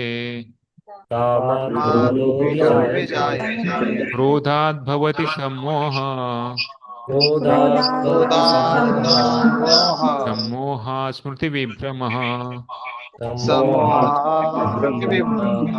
स्थिभ्रंशात् बुद्धिनाशो. बुद्धिनाशो स्थिनाशात् प्रणश्यति. तर आता भगवद्गीता जेव्हा आपण शिकू तेव्हा ह्याच्यामध्ये आपल्याला क्लिअर होऊन जाईल. पण सांगायचा उद्देश ह्याच्यामध्ये सांगितलंय की कशा प्रकारे खास जे काम वासना जे आहे, तर आपण जेव्हा इंद्रियावर जास्त मनन करतो तर त्या मननद्वारे आपल्याला ती आसक्ती निर्माण होते. आणि त्या आसक्तीद्वारे मग आपल्याला काम वासना आणि नंतर क्रोध लोभ, तर हे सर्व हे सायकल आहे. क्रोध नंतर मग पुन्हा शेवटी आपली म्हणजे या जगात आपण जे आलोय, ज्यासाठी आपण इथे एवढं गुरफडून जातो, या भौतिक जगामध्ये आपल्याला चक्रामध्ये फिरत राहतो. तर त्यासाठी दोन गोष्टी महत्वाच्या आहेत. काल प्रभुपादांनी आपण वाचलं त्याच्यामध्ये की आपल्याला शुद्ध भक्त बनायचं आहे. तर त्यासाठी एकतर इंद्रियांना संयम करणे आणि इंद्रियांना भगवंताच्या सेवेमध्ये लावणं. तर या दोन गोष्टी आहे. इंद्रियांना संयम करणे, इंद्रिय आणि मनाला, आणि या इंद्रिय आणि मनाला भगवंताच्या सेवेमध्ये लावणं, जे करून आपल्याला शुद्ध भक्ती मिळेल. या दोन गोष्टी आपल्याला या उपदेशामृतद्वारे शिकवतात की इंद्रिय मन कसं संयम करायचं, आणि फक्त संयम नाही करायचं, त्याला सेवेमध्ये कसं लावायचं. तर ते या आपल्या उपदेशामृतमध्ये आपल्याला शिकायचं आहे. आणि त्यासाठी आपली भावना काय असली पाहिजे, चांगली असली पाहिजे का कशी वाईट असली पाहिजे. जसं आपण जॉब करतो, आपला व्यवसाय करतो, हा, किंवा त्याचा प्रयास नसला पाहिजे. प्रयास प्रयास केल्यानंतर काय होतं, तर त्याच्यात आपण आता याचे बघणार आहोत. किंवा खाण्याची, तर कशा प्रकारे म्हणजे अत्याहार नाही करायचा, मग कशा प्रकारे खायचं. तर सर्व गोष्टी, जसं भक्तांशी कसं आदान प्रदान करायचं आहे, हरिनाम कशा आपण आदान प्रदान केलं पाहिजे, भगवंताच्या धामाशी कसं आपण वागलं पाहिजे. तर हे सर्व सर्व गोष्टींचा जो अभ्यास आहे तो आपण या उपदेशामृत मध्ये करणार आहोत. तर बाकी तर गोष्टी आपण काल बघितलेल्या आहेत. तर तर आता आज आपण पहिल्या श्लोक पासून आपण चालू करणार आहे. याच्या तत्पूर्वी कुणाला काही प्रश्न आहे का? हा प्रभूजी, एक जस्ट रिपीट करायचं होतं. हा, बोला. मन बुद्धी अहंकार कंट्रोल करण्यासाठी, अहंकारला तुम्ही वैष्णव संघ सांगितला, तर हा. मन आणि बुद्धी कंट्रोल साठी काय करायचं मला? मनासाठी मनस्त्रायती इति मंत्रचा जप, भगवंताचा नामाचा जप. तर हे मनाला शुद्ध करण्यासाठी खूप पोषक अन्न आहे, पोषक मार्ग आहे. आपला मंत्र जप आपल्या मनाला संयम ठेवू शकतो. जेवढा आपण तीव्रतेने, जेवढा आपण गंभीरतेने जप करू, काल मी सांगितलं कसा नाहीच केला पाहिजे, हा, कशा प्रकारे वेगवेगळे जप आज आपण बघतो, तर ते योग्य नाहीये. चांगला एवढं शुद्ध भावनेनं आपण श्रवण करून जप केला पाहिजे, कारण तो आपल्या मनाला संयम ठेवण्यासाठी मदत करणार आहे. आणि बुद्धीला शुद्ध करण्यासाठी आपल्याला भगवंतांनी दिलेले उपदेश, गीता भागवताचे ग्रंथाचं वाचन, तर हे आपल्याला समजलं पाहिजे. तर त्यासाठी कुणाला जर शिकता येत नाहीये, वाचता येत नाही, ठीक आहे, त्यांनी ऍटलिस्ट ऐकलं पाहिजे, श्रवण केलं पाहिजे. प्रभुपादांनी सांगितलं ज्याला वाचता येत नाही त्यांनी ऍटलिस्ट नामजप मध्ये पण भक्ती मार्ग, त्यामुळे भक्तीसाठी काहीच बाजू शकत नाही की अरे मला ह्याला वाचता येत नाही, लिहिता येत नाही, तर काय नाही, भक्ती कुणी पण करू शकतो. जी ओरिसामध्ये एक खूप म्हातारी स्त्री होती, तर ती भगवंताचं दर्शन घेण्यासाठी एवढी उत्सुक होती, एका पाय तिने भगवंताच्या गरुडस्तंभावर ठेवला होता, आणि दुसरा पाय तिने चैतन्य महाप्रभूंच्या काय म्हणतो शोल्डर, म्हणजे खांद्यावर. खांद्यावर ठेवला होता. तर एवढी उत्सुक होती ती, तिला कळालंच नाही ती काय करते म्हणून. तर चैतन्य महाप्रभूंचा जो सेवक होता गोविंद, तो तिला म्हणजे ओरडायला लागला, हे काय चाललंय, बघ खाली उतर, तुला कळतंय का तू कुणाच्या. तर जास्ती बोलायला लागला तो गोविंद. चैतन्य महाप्रभू म्हणे तू म्हणे गप बस म्हणे. का? कारण ही जी ही जी स्त्री आहे ती माझी शिक्षिका आहे. ती मला शिकवते कशा प्रकारे मी उत्साह बनवला पाहिजे माझ्या जीवनामध्ये. उत्साह किती महत्वाचा आहे. माझ्याकडे उत्साह नाहीये, पण ती मला शिकवते. बघा आता तिचं नाव पण आपल्याला माहित नाहीये, चैतन्य चरितामृतमध्ये तिचं नाव पण दिलेलं नाहीये, पण तिचं उदाहरण दिलेलं आहे. कशा प्रकारे चैतन्य महाप्रभू, एक स्त्री आहे, ती म्हणजे खूप म्हातारी होती, पण तरी पण तिच्याकडून आदर्श काय घेतलाय, की ती किती उत्साही आहे भगवंताचं दर्शन घेण्यासाठी. कधी मला अशा प्रकारे उत्साह माझ्या भक्तीमध्ये वाढेल, असं चैतन्य महाप्रभू सांगतायत. चैतन्य महाप्रभू हे साक्षात भगवान आहे, ज्याच्याकडे सर्व काही आहे. तर ते मागतायत की मला उत्साह असा कधी मिळेल. त्याच्यामुळं आपण कधीच समजलं पाहिजे की मी किती महान आहे, माझ्यामध्ये किती मोठाले गुण आहे, माझ्यामध्ये सर्व काय आहे. आता मी शुद्ध भक्त झालोच, फक्त आता एक आज रात्रीची वेळ, उद्या सकाळी मी शुद्ध भक्त आहे आणि मी भगवंत धामात जायला तत्पर आहे. तर ऍक्च्युली कधीच आपण म्हणलं नाही पाहिजे. जेव्हा आपण म्हणतो किंवा विचार करतो ना मी शुद्ध भक्त आहे, लगेच समजलं पाहिजे की मायाचा प्रभाव आहे, आणि मी आता म्हणजे किती पतित आहे ते आपल्याला स्वतःला विचार केला पाहिजे. त्यासाठी आपण हे खूप महत्वाचं आहे. यासाठी आपल्या रोज नित्यनियमानं आपल्याला गुरुचं श्रवण करणं पाहिजे. गुरुचं श्रवण, गुरुच्या म्हणजे जे प्रवचन आहेत, तर ते श्रवण करणे खूप महत्वाचं आहे. ज्याद्वारे आपल्याला रोज, कारण माया, आपण या मायेच्या जंगलामध्ये कितीतरी जन्मोजन्मी आपण काढलेले आहेत. त्यामुळं एवढी लगेच 10 वर्ष 5 वर्ष जी काही भक्ती आपण केलेली आहे, तर ती लगेच आपल्याला मदत नाही करणार या मायाच्या प्रभावापासून वाचवण्यासाठी. पाऊस सुद्धा लवकर जाऊन नाही पडत. कारण ते मायाचे प्रभाव आपल्याला जन्मोजन्मी आपल्याला खेचत राहिलेले आहेत. तर त्यासाठी आपल्याला जन्मोजन्मी काढले तरी कमी आहे. हरे कृष्ण. तर त्यासाठी आपल्याला जन्मोजन्मी आपण किती जरी खेळले तरी पण आपल्याला, आपण म्हणू शकत नाही की अरे मी एवढे जप केला, 20 वर्ष जप केला, प्रसादच खाल्ला, एक एक पण अन्न प्रसादाच्या शिवाय खाल्लं नाही, आणि रोज मंगल आरती केली, घरामध्ये पूजा केली, तरी पण भगवंतानी मला असं का दुःख देत आहेत, किंवा जन्माच्या शेवटी, मृत्यूच्या वेळेस मला भगवंतानी का स्मरण नाही दिलं, असं आपण म्हणू शकत नाही. कारण आपण कितीतरी जन्म भगवंताला झुगारले, त्यांच्या पायावर, तोंडावर आपण पाय मारलाय असं, कारण त्यांना मानलंच नाही आपण. आता या जन्मी आपण भगवंतांना भक्ती करण्यासाठी आपल्याला इच्छा झाली आहे, गुरुना आपण निवडलंय, साधूंच्या संगतीमध्ये आलेलो आहे, योग्य भक्तीच्या संगतीमध्ये आपण आलेलो आहे. तर आपला एकच आपण पात्रता असू शकते की जन्मोजन्मी जरी मला शुद्ध भक्ती मिळायला नाही मिळाली, पण तरी पण मी माझा प्रयत्न करत राहील. हा, जी कृपा आशीर्वाद आहे तो कधी मिळेल तर ते भगवंतावर आहे. पण मी माझी जी जी अं, जन्मसिद्ध अधिकार आहे जो माझा, काय आहे की मी माझ्या प्रयत्न कमी नाही पडणार. मी माझे प्रयत्नांती परमेश्वर आपण म्हणतो. तर भगवंत एवढे दयाळू आहेत, कृपाळू आहेत, ते नक्कीच मदत करतील, पण आपली प्रयत्न आपण कमी नाही पडले पाहिजे. यासाठी कसे प्रयत्न करायचे, तर यासाठी मार्गदर्शक हा आपला ग्रंथ आपला ठरणार आहे. ठीक आहे. तर काय चर्चा झाली होती, मी सॉरी विसरलो. हरे पहिला कृष्ण. श्लोक नाही, ते घेतला मन सगळे. बुद्धी अहंकारचं हा, डिस्कशन बरोबर. त्याच्यावर. हा. तर अहंकार शुद्ध करण्यासाठी, बुद्धी शुद्ध करण्यासाठी आपल्याला हे शास्त्र वाचन आहे. अहंकार शुद्ध करण्यासाठी भक्तांसंघामध्ये आलं पाहिजे. असं नाही की अरे भक्तांसंगतीमध्ये आलं अपराध होईल, मग अपराधापासून लांब राहा, वंचित राहा. वंचित राहा म्हणजे भक्तांसंगतीमध्ये नको यायला, मग अपराध होणार नाही. सोपंच लॉजिक आहे ना, सोपं गणित आहे. संगतीमध्ये आलं तर अपराध होतात, संगतीमध्ये नकोच यायला म्हणजे दुरून डोंग सांग, म्हणजे कसं अपराध होणार नाही. नाही, पण ते नाही सांगितलं. शास्त्राने सांगितलंय संगतीमध्ये या तरच भक्तीला आपल्याला फळ मिळणार आहे. संघामध्ये शक्ती आहे. कलो संगे युगे, कलो शक्ती संगे युगे, म्हणजे कलियुगामध्ये शक्ती आहे जेव्हा भक्तांसंगतीमध्ये आल्यानंतर. तर त्यासाठी संघामध्ये आपल्याला येणं खूप महत्वाचं आहे.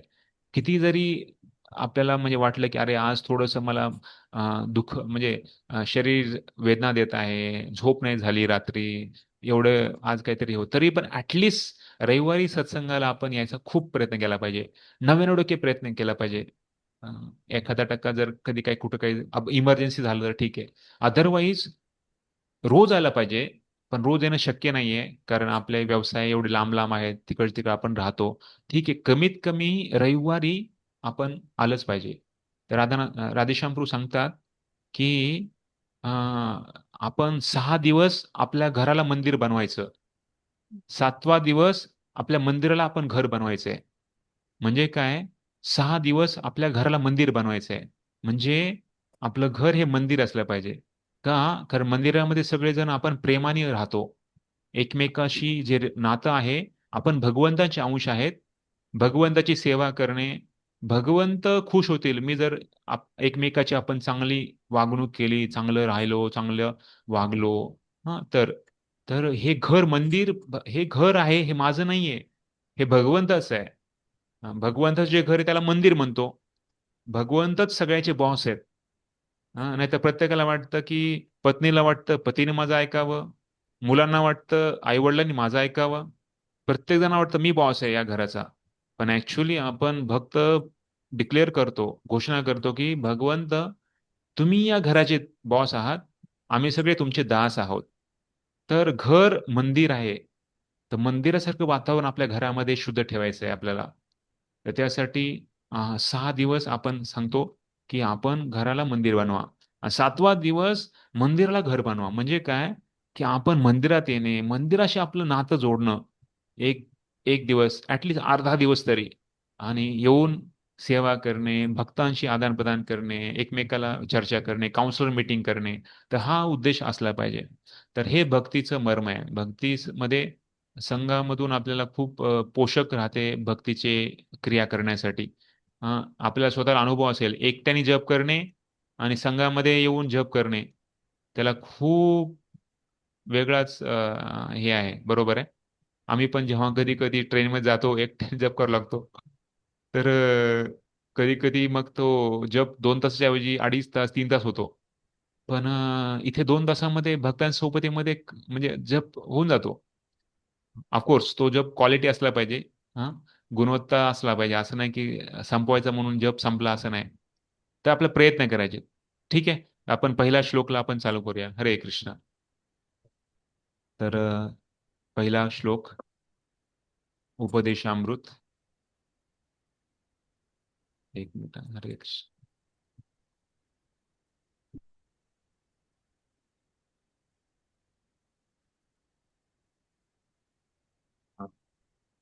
वाचो वेगम मनस क्रोध वेगम वाचो वेगं मनसः क्रोध वेगं जिह्वा वेगम उदर उपस्थ वेगम वेगमुदरोपस्थ वेगं एतान वेगान यो विषहेत धीरः एतान् यो विषहेत धीरः सर्वामपि मां पृथ्वीं सशिष्यात् सर्वामपीमां पृथिवीं इमां पृथ्वीं सशिष्या. तर सर्व प्रभूजी लोक एकदा म्हणतील, आणि त्यानंतर सर्व माताजी लोक एकदा म्हणतील. हा, प्रभूजी सर्व. हरे कृष्ण. वाचो वेगं मनसा क्रोधवेगं मनसः जिह्वा क्रोधवेगं वेगं जिह्वा एतान् वेगान् यो विषहेत धीरः विषहेत धीरः. सर्व माताजी. वाचो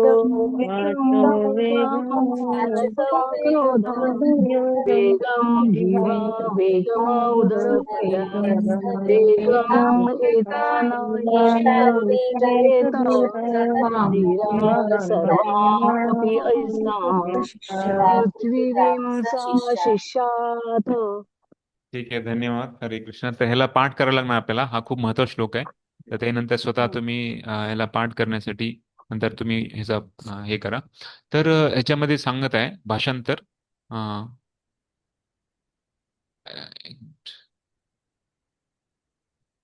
हा, उपेंद्र सेवक प्रभूजी, तुम्ही सांगा वाचायला आता. भाषांतर. जो धीर मनुष्य वाणी, मन, क्रोध, जिव्हा, उदर आणि जननेंद्रिय यांचे आवेग सहन करू शकतो, तो संपूर्ण जगभरामध्ये शिष्य स्वीकारण्यास पात्र आहे. तात्पर्य वाचायचं. हा, दुसऱ्या एका कुणाला ते सांगा वाचण्यासाठी. तात्पर्य वाच. हा, रोजी तुम्ही सांगा जाऊ कुणाला तरी वाचण्यासाठी. हा. महेश प्रभूची वाचा. महेश शिंदे प्रभू. हो. तात्पर्य श्रीमद भागवतात 6.1.9 आणि 10 परीक्षित महाराजांनी शुकदेव गोस्वामींना अनेक विद्वत्तापूर्ण प्रश्न विचारले. या प्रश्नापैकी एक प्रश्न असा होता की जर लोकांना आपली इंद्रिये नियंत्रित करता येत नसतील तर ते प्रायश्चित्त का करतात.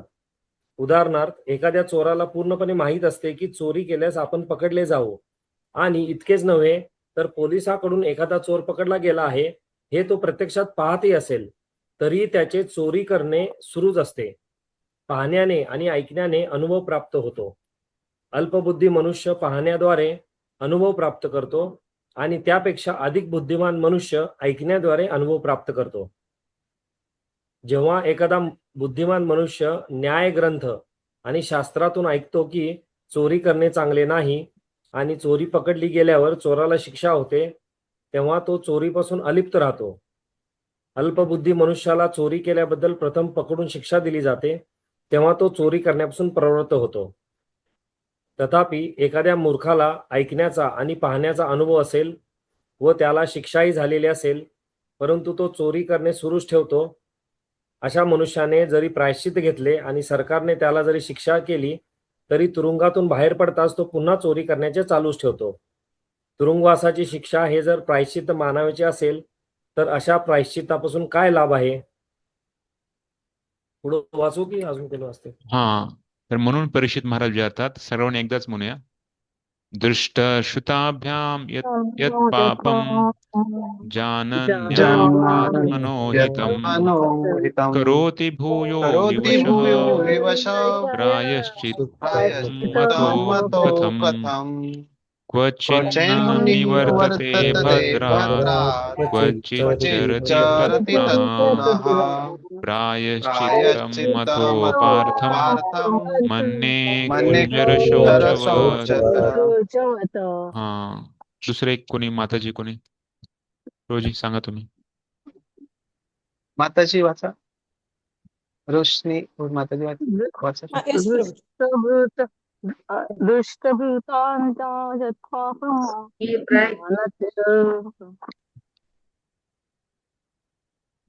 हे प्रायचित्तात ते प्रायचित्ताची तुलना हत्तीच्या स्नानाशी करतात. हत्ती नदीमध्ये अत्यंत चांगल्या प्रकारे स्नान करतो, परंतु नदी तटावर येताच आपले संपूर्ण शरीर पुन्हा धुळीने माखून घेतो. मग अशा स्नानाचा काय उपयोग आहे? त्याचप्रमाणे अनेक आध्यात्मिक साधक हरे कृष्ण महामंत्राचा जप करतात आणि त्याचबरोबर अनेक निषिद्ध गोष्टीही करतात. त्यांना वाटते की आपला जप सर्व अपराधांवर मात करेल. पवित्र नामाचा जप करताना मनुष्याकडून ज्या 10 प्रकारचे अपराध होऊ शकतात, त्यापैकी हा एक अपराध होय. याला नामनो बलाद यस्य हि पाप बुद्धिहा, अर्थात हरे कृष्ण महामंत्राच्या जपाच्या सामर्थ्यावर विसंबून पापकर्म करणे असे म्हणतात. त्याचप्रमाणे काही ख्रिश्चन लोक आपल्या पापाची कबुली देण्याकरिता चर्चमध्ये जातात, कारण त्यांना वाटते की धर्मोपदेशकासमोर आपल्या पापाची कबुली दिली आणि काही प्रायचित्त घेतले की एका सप्ताहातील पापांच्या परिणामापासून आपली मुक्तता होईल. शनिवार संपून रविवार उजाडताच ते पुन्हा पापकर्मे करू लागतात, कारण पुढील शनिवारी आपल्याला क्षमा केली जाईल अशी त्यांची अपेक्षा असते. त्यावेळेचे सर्वात बुद्धिमान राजे महाराज परीक्षित यांनी अशा प्रकारच्या प्रायचित्ताची निंदा केली आहे.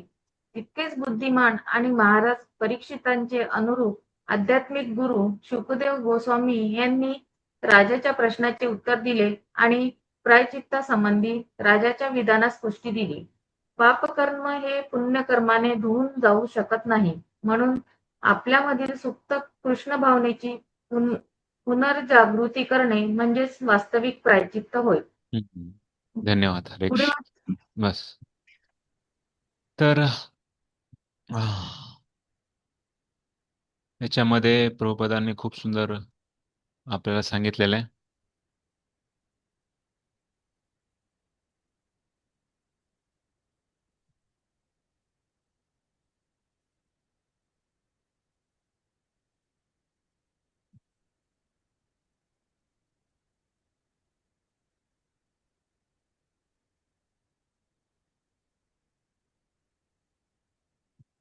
तर प्रभुपादांनी परीक्षित महाराजांना जे शुकदेव गोस्वामींनी जे सांगितले श्रीमद भागवतामधल्या 6व्या स्कंदामधून पहिला अध्याय 9वा आणि 10वा श्लोक, तर त्याच्यामध्ये प्रायश्चित्ताबद्दल सांगतायत. तर प्रायश्चित्ताची तुलना केलेली आहे. कशा प्रकारे एखादा हाती तो आंघोळ करून येतो आणि आंघोळ करून बाहेर येतो, तर तो पूर्ण सर्व माती त्याच्या अंगावर घेऊन जातो. तर हे आंघोळ करून पण काय फायदा म्हणे. तर त्याची तुलना त्यांनी एका चोराशी केलेली आहे, की चोर हा चोरी करतो आणि चोरी करतो, तर तरी पण बघतो आपण की त्याला माहिती आहे चोरी केली आणि मी पकडलो तर मला तुरुंगात जावं लागेल, जेलमध्ये जावं लागेल. पण तरी पण त्याला ती चोरी सुटत नाही. आणि हम्म, हम्म, तो आसक्त राहतो त्या चोरीला. तर या संदर्भात ते सांगितलंय की 4 प्रकारच्या बुद्धी आहेत. तर प्रभुपाद इथं लिहितात की कशा प्रकारे अ, आपल्याला जो अनुभव आहे तर तो ऐकून आणि बघून मिळतो आपल्याला. खास करून हे 2 महत्वाचे अ, जे ज्ञान घेण्यासाठी इंद्रिय आहेत, तर ते म्हणजे कान आणि डोळे. तर हे खूप महत्वाचं आहे. जसं इथे प्रभुपाद लिहितात की जो पहिल्या प्रकारचा व्यक्ती आहे, जो खूप उच्च स्तराचा आहे, तर तो कोण आहे की त्याला फक्त ऐकून समजतं. त्याला माहिती आहे हे केलं तर आपल्याला भोगावं लागेल, मग तो नाही करत का? कारण तो ऐकूनच त्याला समजातो. पण काही काही लोकांना फक्त ऐकून नाही समजत. त्यांना वाटतं की नाही, हे मला स्वतः अनुभव घेतला पाहिजे. तर तो अनुभव घेणारा जो व्यक्ती आहे, तर तो तिसऱ्या प्रकारचा बुद्धी आहे. दुसऱ्या प्रकारची बुद्धी काय आहे की तो बघून शिकतो. त्याला वाटतं की नाही, फक्त ऐकून मला नाही समजणार, मला बघतो मी खरं आहे का ते दुसऱ्यांना काय होतंय.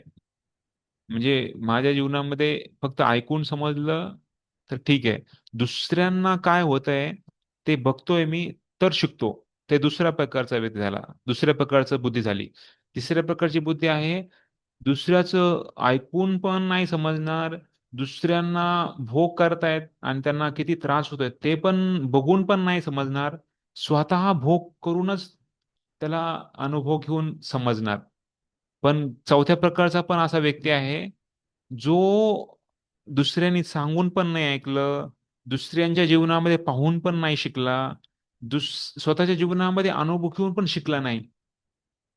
म्हणजे तर तो चौथ्या प्रकारचा व्यक्ती आहे, चौथ्या प्रकारचा जे बुद्धी आहे. अशा प्रकारे 4 प्रकारच्या बुद्धींचं ज्ञान याच्यामध्ये आपल्याला श्रील प्रभुपादांनी या ह्याच्यामध्ये दिलेलं आहे.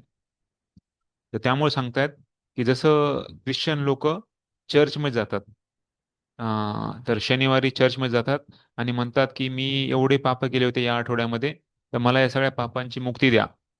मी प्रायश्चित हे करतो, एवढा मी डोनेशन देतो, जे काय आहे. तर तर त्याला वाटतं की आता सगळ्या पापाची मला मुक्ती झालेली आहे.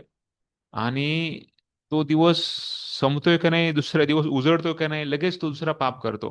का? कारण त्याला वाटतं की आता पुन्हा मी शनिवारी जाईल आणि पुन्हा मी सर्व माझ्या पापांची मुक्तता घेईन. तर तर तर हे क्षणिक आहे.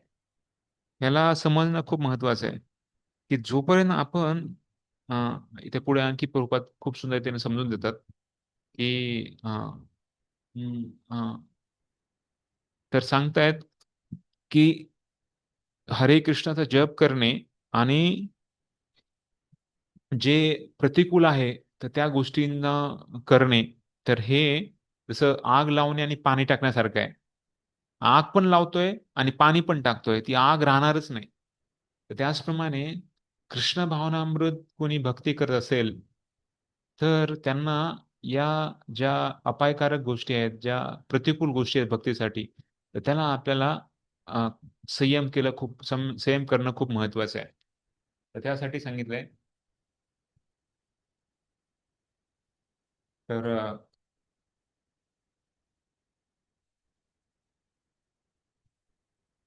हम्म, तर ह्या जगामध्ये आपण बघतो की हे सर्व द्वंद्व आहेत. हा, कोणी सुंदर आहे किंवा कोणी कोणी कुरूप आहे, कोणी खूप श्रीमंत आहे किंवा कोणी खूप गरीब आहे, कोणी खूप दुबळा आहे किंवा कोणी खूप बलशाली आहे, कोणी खूप तंदुरुस्त आहे आणि कोणी खूप आजारी आहे. तर प्रत्येकाला त्यांच्या त्यांच्या पापाची कर्म भोगावं लागणार आहे. तर अ, जे कोणी चांगले कर्म करतं त्याला पुण्य कर्म मिळतील, जे वाईट कर्म करतं त्याला वाईट फळ भोगावं लागणार आहे. हं? तर हे सर्व आहे. तर त्यासाठीच सांगितलंय इथे पुढे.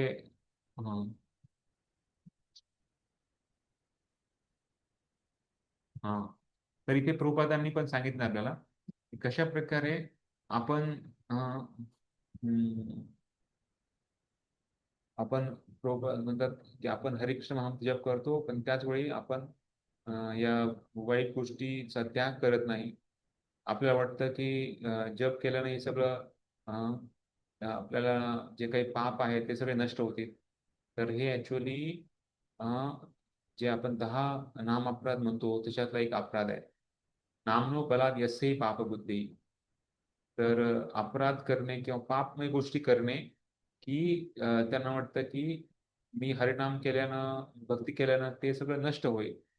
तर हे प्रभुपादांनी या ख्रिश्चनचे लोक जे जातात चर्चमध्ये त्यांची तुलना त्याच्याशी केलेली आहे. त्यामुळं अशा प्रकारचे प्रायश्चित्त आहे तर ते परीक्षित महाराज ते तुच्छ मानतात. ते म्हणतात तो तर सगळ्यात बुद्धिमान राजा आहे त्या काळचा. सुखदेव गोस्वामी पण ते सांगतात की हे कशा प्रकारे आपण प्रायश्चित्त केलं पाहिजे. तर जे पाप तुम्ही केलंय तर ते पुण्यकर्म करून त्याचं नाहीसं नाही करू शकत. तर कसं नाही नाहीसं नाही करत ह्याच्यामध्ये आपण शिकतोय. तर जे आपलं पाप आहे तर ते आपल्याला दुःख मिळण्याचं पहिलं कारण आहे. जसं आपण पाप कर्म करतो त्याचे 2 प्रकारचे आपल्याला परिणाम मिळतात. एक तर आहे जे अप्रारब्ध, दुसरं आहे प्रारब्ध. अप्रारब्ध म्हणजे जे आपल्याला लगेच जाणवत नाही, लगेच ते प्रकट होत नाही. तर ते पापाची फळं आपल्याला नंतर मिळतील, पण ते होणार आहे. आणि अप्रारब्ध म्हणजे काय की ते लगेच होतं. जसं आता एखादा सायकलवरून पडला तर लगेच त्याला पायाला लागलं. तर हे कुठलं पाप, कुठलं परिणाम झाला, प्रारब्ध का अप्रारब्ध?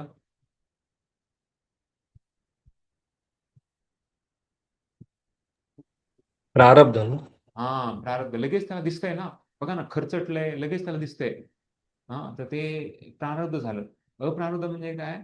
जसं आता चोरी केली आहे. इथे आपण बघतोय एखादा व्यक्ती आहे तर त्यांनी काय, त्याला इच्छा झाली की मला आता चोरी करायची, बँकेमध्ये दरोडा घालायचा आहे. तर तो इच्छा झाली. तर ती इच्छाला म्हणतात, जी इच्छा आपल्याला मागच्या जन्मी, मागच्या जे काही आपण केलेले आहे, जे जे काही क्रिया केल्या, कर्म केले आहेत, तर त्यानुसार आपल्याला इच्छा प्रकट होते. तर तेच सांगितलंय की जी पाप करण्याची वृत्ती आहे तर त्याला कूट म्हटलेलं आहे, कूटम. त्याच्यानंतर जी इच्छा प्रकट होते, वृत्ती आणि इच्छा त्याच्यामध्ये फरक आहे. तर कर्म करत करत, क्रिया करत करत आपल्याला वृत्ती तशी होऊन जाते, ती करण्याची प्रवृत्ती होऊन जाते, त्याला म्हणतात कुटम. आणि जी इच्छा होऊन जाते त्याला म्हणतात बीज. तर तो ठरवतो की ठीक आहे, मला या दिवशी या वेळेस इथं मला जाऊन मी ते दरोडा करणार आहे, चोरी करणार आहे. तर ती इच्छा प्रकट झाली, वृत्ती होती त्यामुळे इच्छा प्रकट झाली. मला ती वृत्ती आहे त्यामुळे मला ती इच्छा तशी प्रकट होत आहे. आणि त्याला कूटम आणि बीज म्हटलं. आणि त्यानंतर अप्रारब्ध म्हणजे काय? जेव्हा तो चोरी करून पळून चाललेला असतो तर मागे पोलीस लागलेत पण तो निघून जातो, पोलिसाला पकडला गेला जात नाही. तर त्याने तर पाप केलेलं आहे, त्याला आजचं फळ भोगावं लागणार आहे. पण ते अप्रारब्ध आहे, म्हणजे त्याला लगेच मिळालं नाही, त्याला लगेच तुरुंगात नाही टाकलं, ते अप्रारब्ध आहे. पण काही दिवसानंतर तो पकडला जातो आणि त्याला मग जेलमध्ये टाकलं जातं, ते झालं प्रारब्ध. म्हणजे त्यांनी जे कर्म केलं होतं त्याला त्याचं फळ मिळालं, ते झालं प्रारब्ध. अशा 4 गोष्टी खूप महत्वाच्या आहेत. आणि ही जी सायकल आहे ना, ही जी जे जे गोल आहे तर त्या फिरत राहते आपल्या जीवनामध्ये. फूट, बीज, नंतर अप्रारब्ध, प्रारब्ध, फूट, बीज, अप्रारब्ध, प्रारब्ध.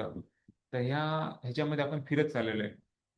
तर ह्याला आपल्याला सोडण्यासाठी फक्त भक्तीच एक कामाला येणार. तर प्रभुपाद त्याच्यामध्ये लिहितात आपल्याला पुढे ते. पण हे समजणं खूप महत्त्वाचं. दुसरं एक आणि उदाहरण याच्यामध्ये सांगितलंय की एखाद्याला भोग करण्याची इच्छा झाली तर ते इच्छा वृत्ती होती त्यामुळं त्याला ती इच्छा झालेली आहे. त्याच्यामध्ये काम भोगाची वृत्ती आहे. तर ही कशी आलेली आहे?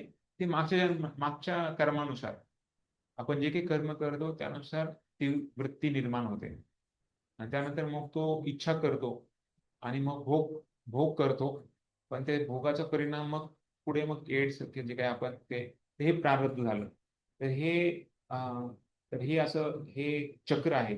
या चक्राला तोडायचं आपल्याला. तोडण्यासाठी इथे सुंदर भगवंताचं एवढं सुंदर रूप आहे. सुंदर ते ध्यान उभे विटेवे, तसं भगवंताचे रूप आहे. तर या भगवंताच्या भक्तीनं आपण या चक्राला तोडू शकतो. तर हे इथे सांगितलंय कशा प्रकारे हे निर्माण होते. तर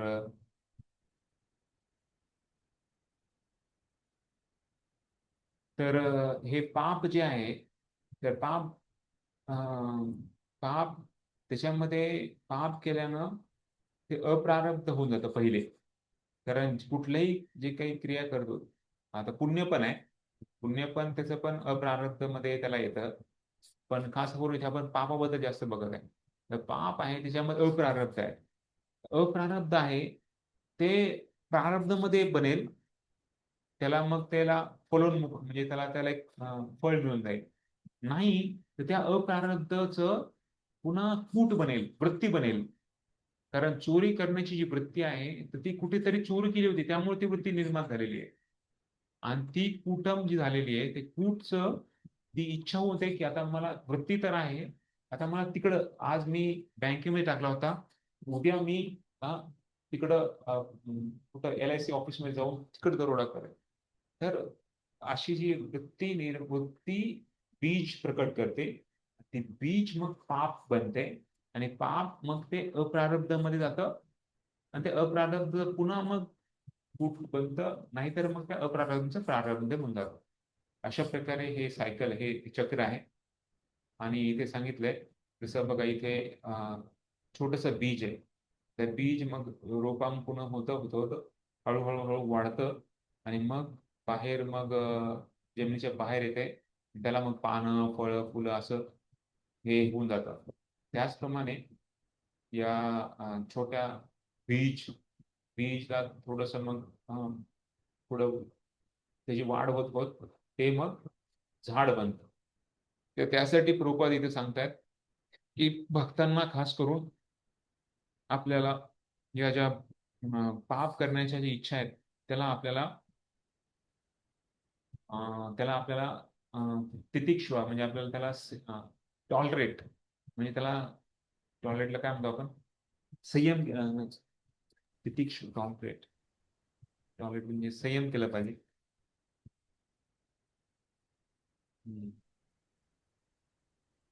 दुर्लक्ष केलं पाहिजे.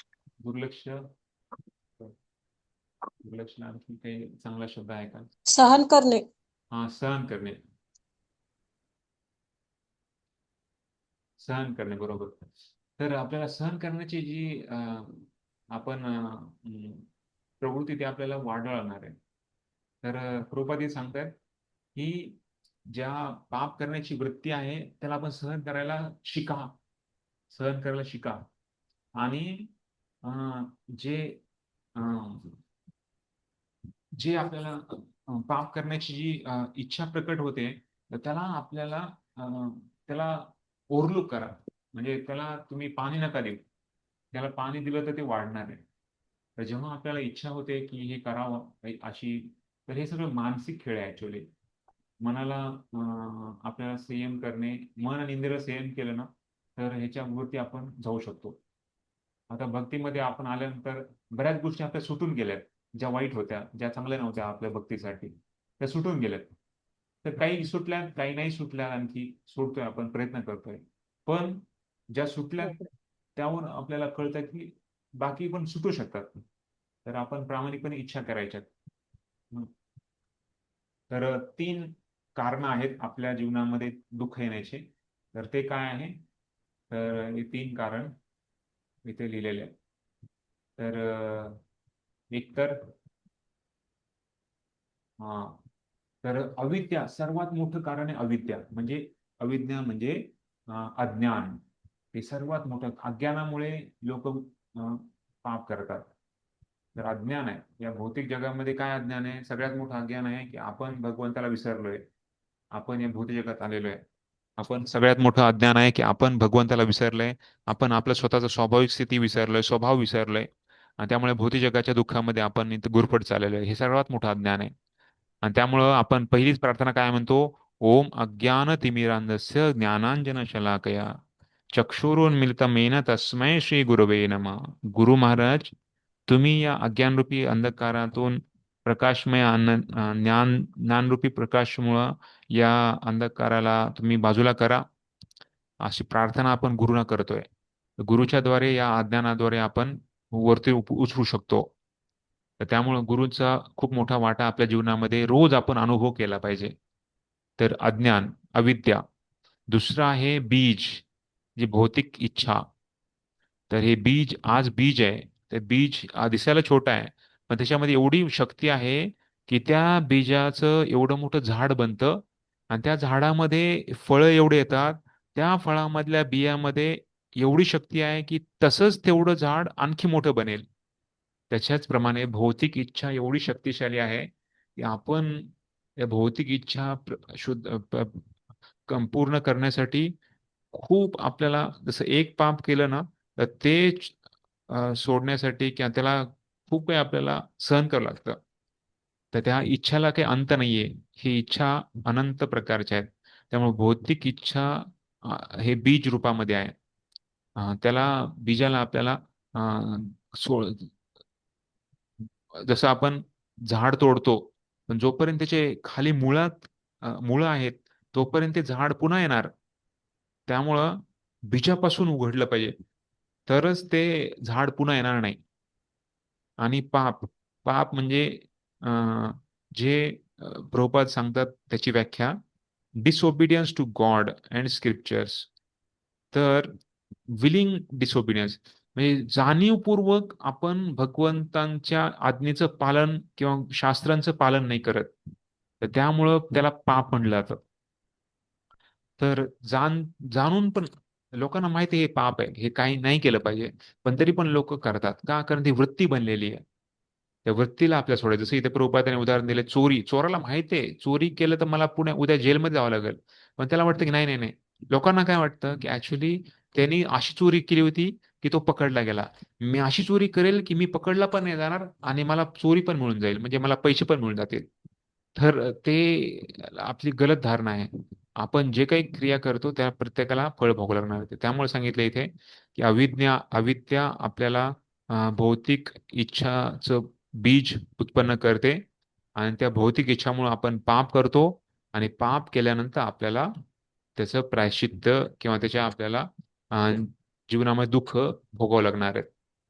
तर त्यासाठी आता इथे एका झाडाचं उदाहरण दिलेलं आहे की कशा प्रकारे एखादं जे आपल्या पापमय क्रिया आहेत, तर त्याला ज्या प्रति रिॲक्शन त्याला मिळते आपल्याला, म्हणजे पाप केल्यानं जे काही आपल्याला फळ भोगावं लागणार आहे, तर अं, ते कर्म, ज्ञान आणि योगा ह्याच्यामुळं आपण ज्या पापमय क्रिया आहेत त्याला आपण एखाद्या वेळेस टाळू शकतो किंवा त्याला आपण करू शकतो. पण जे अविद्या आणि जे बीज आहे, जे भौतिक करण्याची भौतिक इच्छा आहे, त्या मात्र फक्त भक्तीनं जाऊ शकतात. म्हणजे जी वृत्ती आणि जी अज्ञान आहे, तर ती जाण्यासाठी फक्त आपल्याला भक्तीच मदत करू शकते. कर्म, ज्ञान, योग त्याला उखाडू शकत नाही. तर ते कसं? तर त्यासाठी पण इथे उदाहरण ह्यानी म्हणजे प्रभुपादांनी सांगितलंय. तर त्याच्यासाठी आपण दुसरा एक पॅरेग्राफ वाचूया आणि त्याच्यानंतर पुन्हा याच्यावर आणखी चर्चा करूया. आणखी एक पॅरेग्राफ वाचायचं प्रोजेक्ट.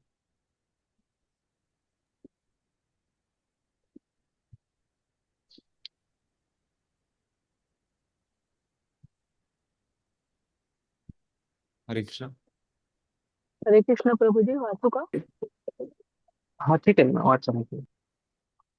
वास्तविक प्राश्चित्य म्हणजे वास्तविक ज्ञानाची प्राप्ती होय आणि त्याकरता एक आदर्श विधी आहे. आरोग्य विषयक नियमांचे पालन केल्याने मनुष्य आजारी पडत नाही. मनुष्याने आपले मूळचे ज्ञान पुनर्जीवित करण्याकरता काही विशिष्ट तत्वांचे प्रशिक्षण घेणे आवश्यक असते. अशा नियमित जीवनाला तपस्या असे म्हटले जाते. तपस्या, मनोनिग्रह, इंद्रिय संयम, दान देणे, सत्य, स्वच्छता आणि योगासनाचा अभ्यास इत्यादी गोष्टीद्वारे मनुष्याला वास्तविक ज्ञानाची अथवा कृष्ण भावनेची प्राप्ती होऊ शकते. तथापि शुद्ध भक्ताचा सत्संग लाभण्या इतपत जर एखादा मनुष्य भाग्यवान असेल तर तो योग अभ्यासाद्वारे मनोनिग्रह करण्याच्या सर्व पद्धतीच्या पलीकडे जाऊ शकतो.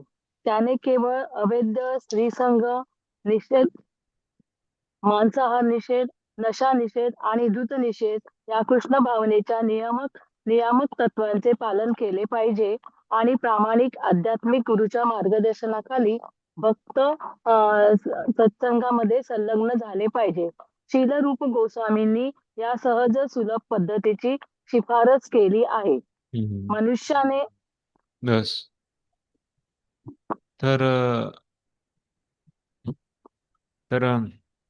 हे चक्र आहे ना, हे चक्र समजणं खूप महत्वाचं आहे आपल्याला. कारण आता ऑफकोर्स भक्ती रसामृत सिंधूमध्ये आणखी ह्याला डिटेलमध्ये आपण अभ्यास करणार आहे. आता मी फक्त थोडीशी माहिती याच्यामध्ये देत आहे. भक्ती रसाम कारण इथे प्रभुपादांनी हा श्लोक सांगितलेला आहे आणि खास करून अजामिलच्या कथेमध्ये आपल्याला याच्याबद्दलचं थोडं आणखी जास्त मार्गदर्शन प्रभुपादांनी त्याच्या तात्पर्यामध्ये दिलेलं आहे. पण हे समजण्यासाठी थोडंसं एक बॅकग्राऊंड इथे देत आहे. बाकी भक्ती रसामृत सिंधूमध्ये आपण ह्याची खूप सविस्तर चर्चा आहे आणि ह्याच्यावर आपल्याला प्रश्न पण विचारला, म्हणजे ह्याच्यावर आपल्याला निबंध पण लिहायचा आहे. तर सांगायचा उद्देश ह्याच्यामध्ये हे चक्र आहे ना, हे खूप महत्वाचं आहे आपल्या दैनंदिन जीवनामध्ये याला समजणं. तर इथे सांगतायत की कशा प्रकारे खालून बघतो आपण प्रारब्ध फळ, प्रारब्ध जे आपल्याला दिसतंय, म्हणजे जे आपल्याला लगेच आपल्याला त्याचा अनुभव घेतोय, तर ते तोडण्यासाठी काय करू शकतो आपण? तर यज्ञ, दान, तप आता जसं वाचलं आपण, तर हे आपल्याला ज्या पापमय ज्या प्रतिक्रिया आहेत त्याला आपल्याला घालण्यासाठी आपण हे करू शकतो. पुन्हा पाप कर्म, जे पापमय म्हणजे आपण पहिलं पाप केल्यानंतर आपल्याला त्याचं आपला दुष्परिणाम भोगावा लागणार आहे.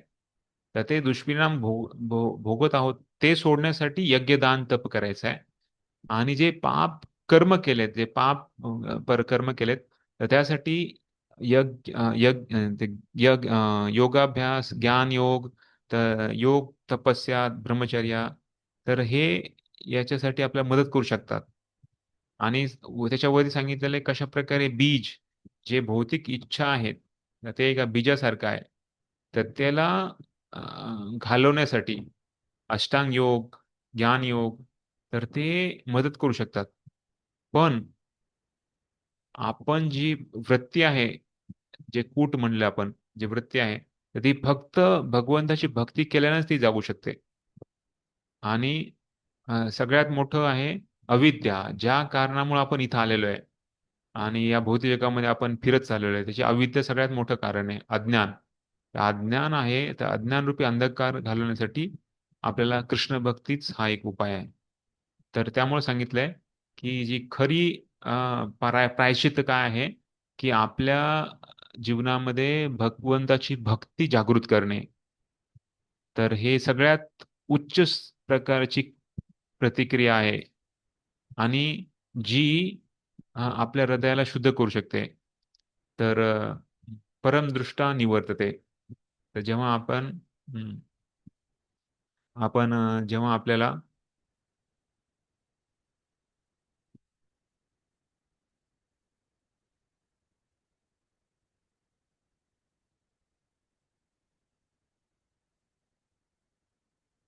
तर हे ह्याच्यामध्ये सांगितलंय की बाकी यज्ञ, ज्ञान, दान आणि तप आहे. तर त्याद्वारे आपण या वेगवेगळ्या गोष्टी, जसं आता इथं आपण वाचलं, स्वच्छता ठेवणे, तपस्या करणे, योगाभ्यास करणे, तर नेहमी खरे बोलणे, तर मन स्वच्छ ठेवणे, मनाला संयम करणे, तपस्या, तर हे खूप आपण करू शकतो. पण जर जसं एखाद्यानी, जसं बांबू आहे, तर बांबूची झाड आहेत, त्याला सगळ्याला जाळलं तर ते वरचा बांबू जळेल पण बांबूचा जो मूळ आहे ते मूळ नाही जळणार. ते मूळ मूळ घालवण्यासाठी आपल्याला फक्त भक्तीच एक मदत करू शकते. आणि त्यामुळे भक्तीचं फायदे काय सांगितलेत, तर श्री रूप गोस्वामी सांगतात की भक्ती मार्गाचा वापर कशासाठी आपण केला पाहिजे किंवा भक्ती कशासाठी आपण केली पाहिजे, तर ज्याद्वारे या सर्व चारही गोष्टीतून आपण सुटका मिळू शकते. तर कृष्ण भक्ती काय करू शकते, तर ती या अप्रारब्ध प्रारब्ध पासून आपल्याला मोकळे करू शकते. एवढंच नाही, ते बीजाला जाळू शकते पूर्णपणे. आणि एवढंच नाही तर ते कूट आहे, त्या कूटाच्या सगळ्या वृत्ती ते तोडू शकते आणि अज्ञानावर मात करू शकते. तर एवढं शक्ती या कृष्ण भावनामध्ये आहे. म्हणजे चारही गोष्टी ज्या आपण बघितल्या त्या सर्वांवर नाश करण्याची शक्ती आहे ती कृष्ण भावनामध्ये. जर कोणाला काही हे कळालं नाही तरी काही हे नका समजून घेऊ. तुम्हाला हे जास्त डिटेलमध्ये आणखी तुम्ही आपल्या भक्तिरसाम सिंधूच्या वेळेस तुम्ही चर्चा करणार आहे. तर तर त्यामुळे तीन गोष्टी इथे सांगितल्यात. पहिला जो फोटो आपण बघतोय, श्रील प्रभुपाद एका भक्ताला दीक्षा देत आहेत, तर संघ देत आहेत. संघ पहिला आहे. आपल्या कृष्ण भावनेमध्ये तीन गोष्टी महत्वाच्या आहेत. पहिला आहे संघ, भक्तांचा संघ. दुसरा आहे चार नियमाचे पालन. खालचे जे फोटोमध्ये चार फोटो दाखवलेत त्याच्यामध्ये चार नियमाचे पालन. आणि सांगितलंय कशा प्रकारे आपण कृष्ण भावनेमध्ये आपण सेवेमध्ये लागणे. तर आपले जे इंद्रिय आहेत त्यांना सेवेमध्ये ठेवणं, त्या तीन गोष्टी आपल्या भक्तीच्या म्हणजे पद्धती सांगितलेल्या आहेत. एक तर भक्तांचा शुद्ध भक्तांचा संघ, चार नियमाचे पालन आणि खास करून भक्तिमय सेवा. तर या चार गोष्टी या तीन गोष्टी जर आपण केल्या तर आपण भक्तीमध्ये प्रगत होतो. आणि कशा प्रकारे आपण आपल्या भौतिक इच्छांना म्हणजे का बरं भौतिक इच्छा सोडायच्यात, तर कारण त्या भुक्ती मुक्ती सिद्धी कामी सकले अशांत, कृष्ण भक्त निष्काम अथैव शांत. तर लोक सगळे भुक्ती मुक्ती सिद्धीच्या मागे आहेत. तर लोकांना भौतिक इच्छा पाहिजेत. एक तर त्यांना इथल्या या जगामध्ये त्यांना नेम फेम ग्लोरी म्हणजे नाव, प्रतिष्ठा, पैसा, हा अशा भोग करण्याच्या मध्ये आपण लोक, नाही तर मग त्यांना स्वर्गीय लोकांमध्ये जाण्याची इच्छा आहे. तर भुक्ती कामी झाले, त्यांना भोग करण्याची भुक्ती. नर मुक्ती, ज्यांना इथे सगळं दुःख आहे त्याला सोडायचंय, तर त्यासाठी मुक्ती मिळवायची मला, इथे हे सगळं सोडायचंय मला. आणि सिद्धी, जसं इथे आपण बघतो पाण्यावर चालायची इच्छा आहे, तर तर अशा वेगवेगळ्या प्रकारच्या सिद्धी पाहिजेत लोकांना. या तिन्ही पण गोष्टीमध्ये प्रॉब्लेम काय आहे, की या तिन्ही पण लोक स्वतःचा सार्थक सार्थक स्वतः स्वार्थी आहेत. स्वतःसाठी करतात सगळं. त्यांना दुसऱ्यासाठी काही असं हे नाहीये. जे भोग, त्याग, हा आणि सिद्धी सर्व स्वतः केंद्रबिंदू आहे. पण भक्त आहे हा भगवंताला केंद्र ठेवतो. भक्त हा भगवंताला केंद्र, स्वतःची इच्छा नाहीये. भक्तांना भगवंताची प्रसन्नतेसाठी जीवन जगतात. तर त्यामुळं सांगितलंय की हे अशांत नाही, हे शांत आहेत. कारण भगवंत भगवंत स्वतःला काही इच्छा नाहीये. ज्याला स्वतःची स्वार्थी असतात ते शांत कधी नाही राहत. जे निस्वार्थी असतात तेच शांत राहू शकतात. ते निष्काम आहेत, भगवंताचे भक्त निष्काम आहेत. त्यांना स्वतःचे काम वासना नाहीये, स्वतःसाठी भोग करण्याची इच्छा नाहीये. त्यांची इच्छा फक्त एकच आहे, भगवंतांना प्रसन्न करायचं आहे. इथे बघतो आपण रूप गोस्वामी कशा प्रकारे चैतन्य महाप्रभू त्यांना संदेश दिलाय की कसं प्रकारे भुक्ती मुक्ती सिद्धी कामी सकले अशांत, कृष्ण भक्त निष्काम अतएव शांत. तर अशा प्रकारे तर त्यामुळे या तात्पर्यामध्ये प्रभुपाद सांगतायत की आपण आपल्या जीवनामध्ये खास करून या चार नियमाचं पालन करणे खूप महत्वाचं आहे. आणि भगवंताच्या सेवेमध्ये लागणं, याद्वारे आपण एवढी सोपी पद्धती दिलेली आहे श्री गोस्वामींनी, या पद्धतीला आपण समजलं पाहिजे. तर तपस्या तपस्या खूप महत्वाची आहे. हा तपस्या, भक्तीमध्ये पण तपस्या आहे. असं नाही की भक्तीमध्ये तपस्या नाही, असं नाहीये. भक्तीमध्ये पण आपण तपस्या आहे. पण भक्तीमध्ये तपस्या कशासाठी करतोय आपण, की भक्तीमध्ये तपस्या करण्याचा उद्देश आहे भगवंताला खुश करणे.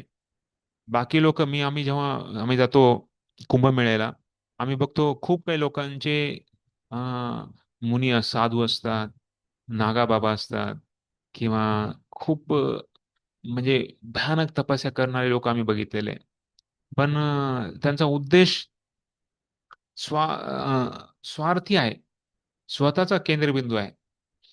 मला मुक्ती मिळवायची आहे किंवा मला लोकांचं मन आकर्षित करायचं आहे. अ, मी सगळ्यात मोठा तपस्वी, मी सगळ्यात मोठा व्रत करणारा, तर हे स्वतः केंद्रबिंदू आहे.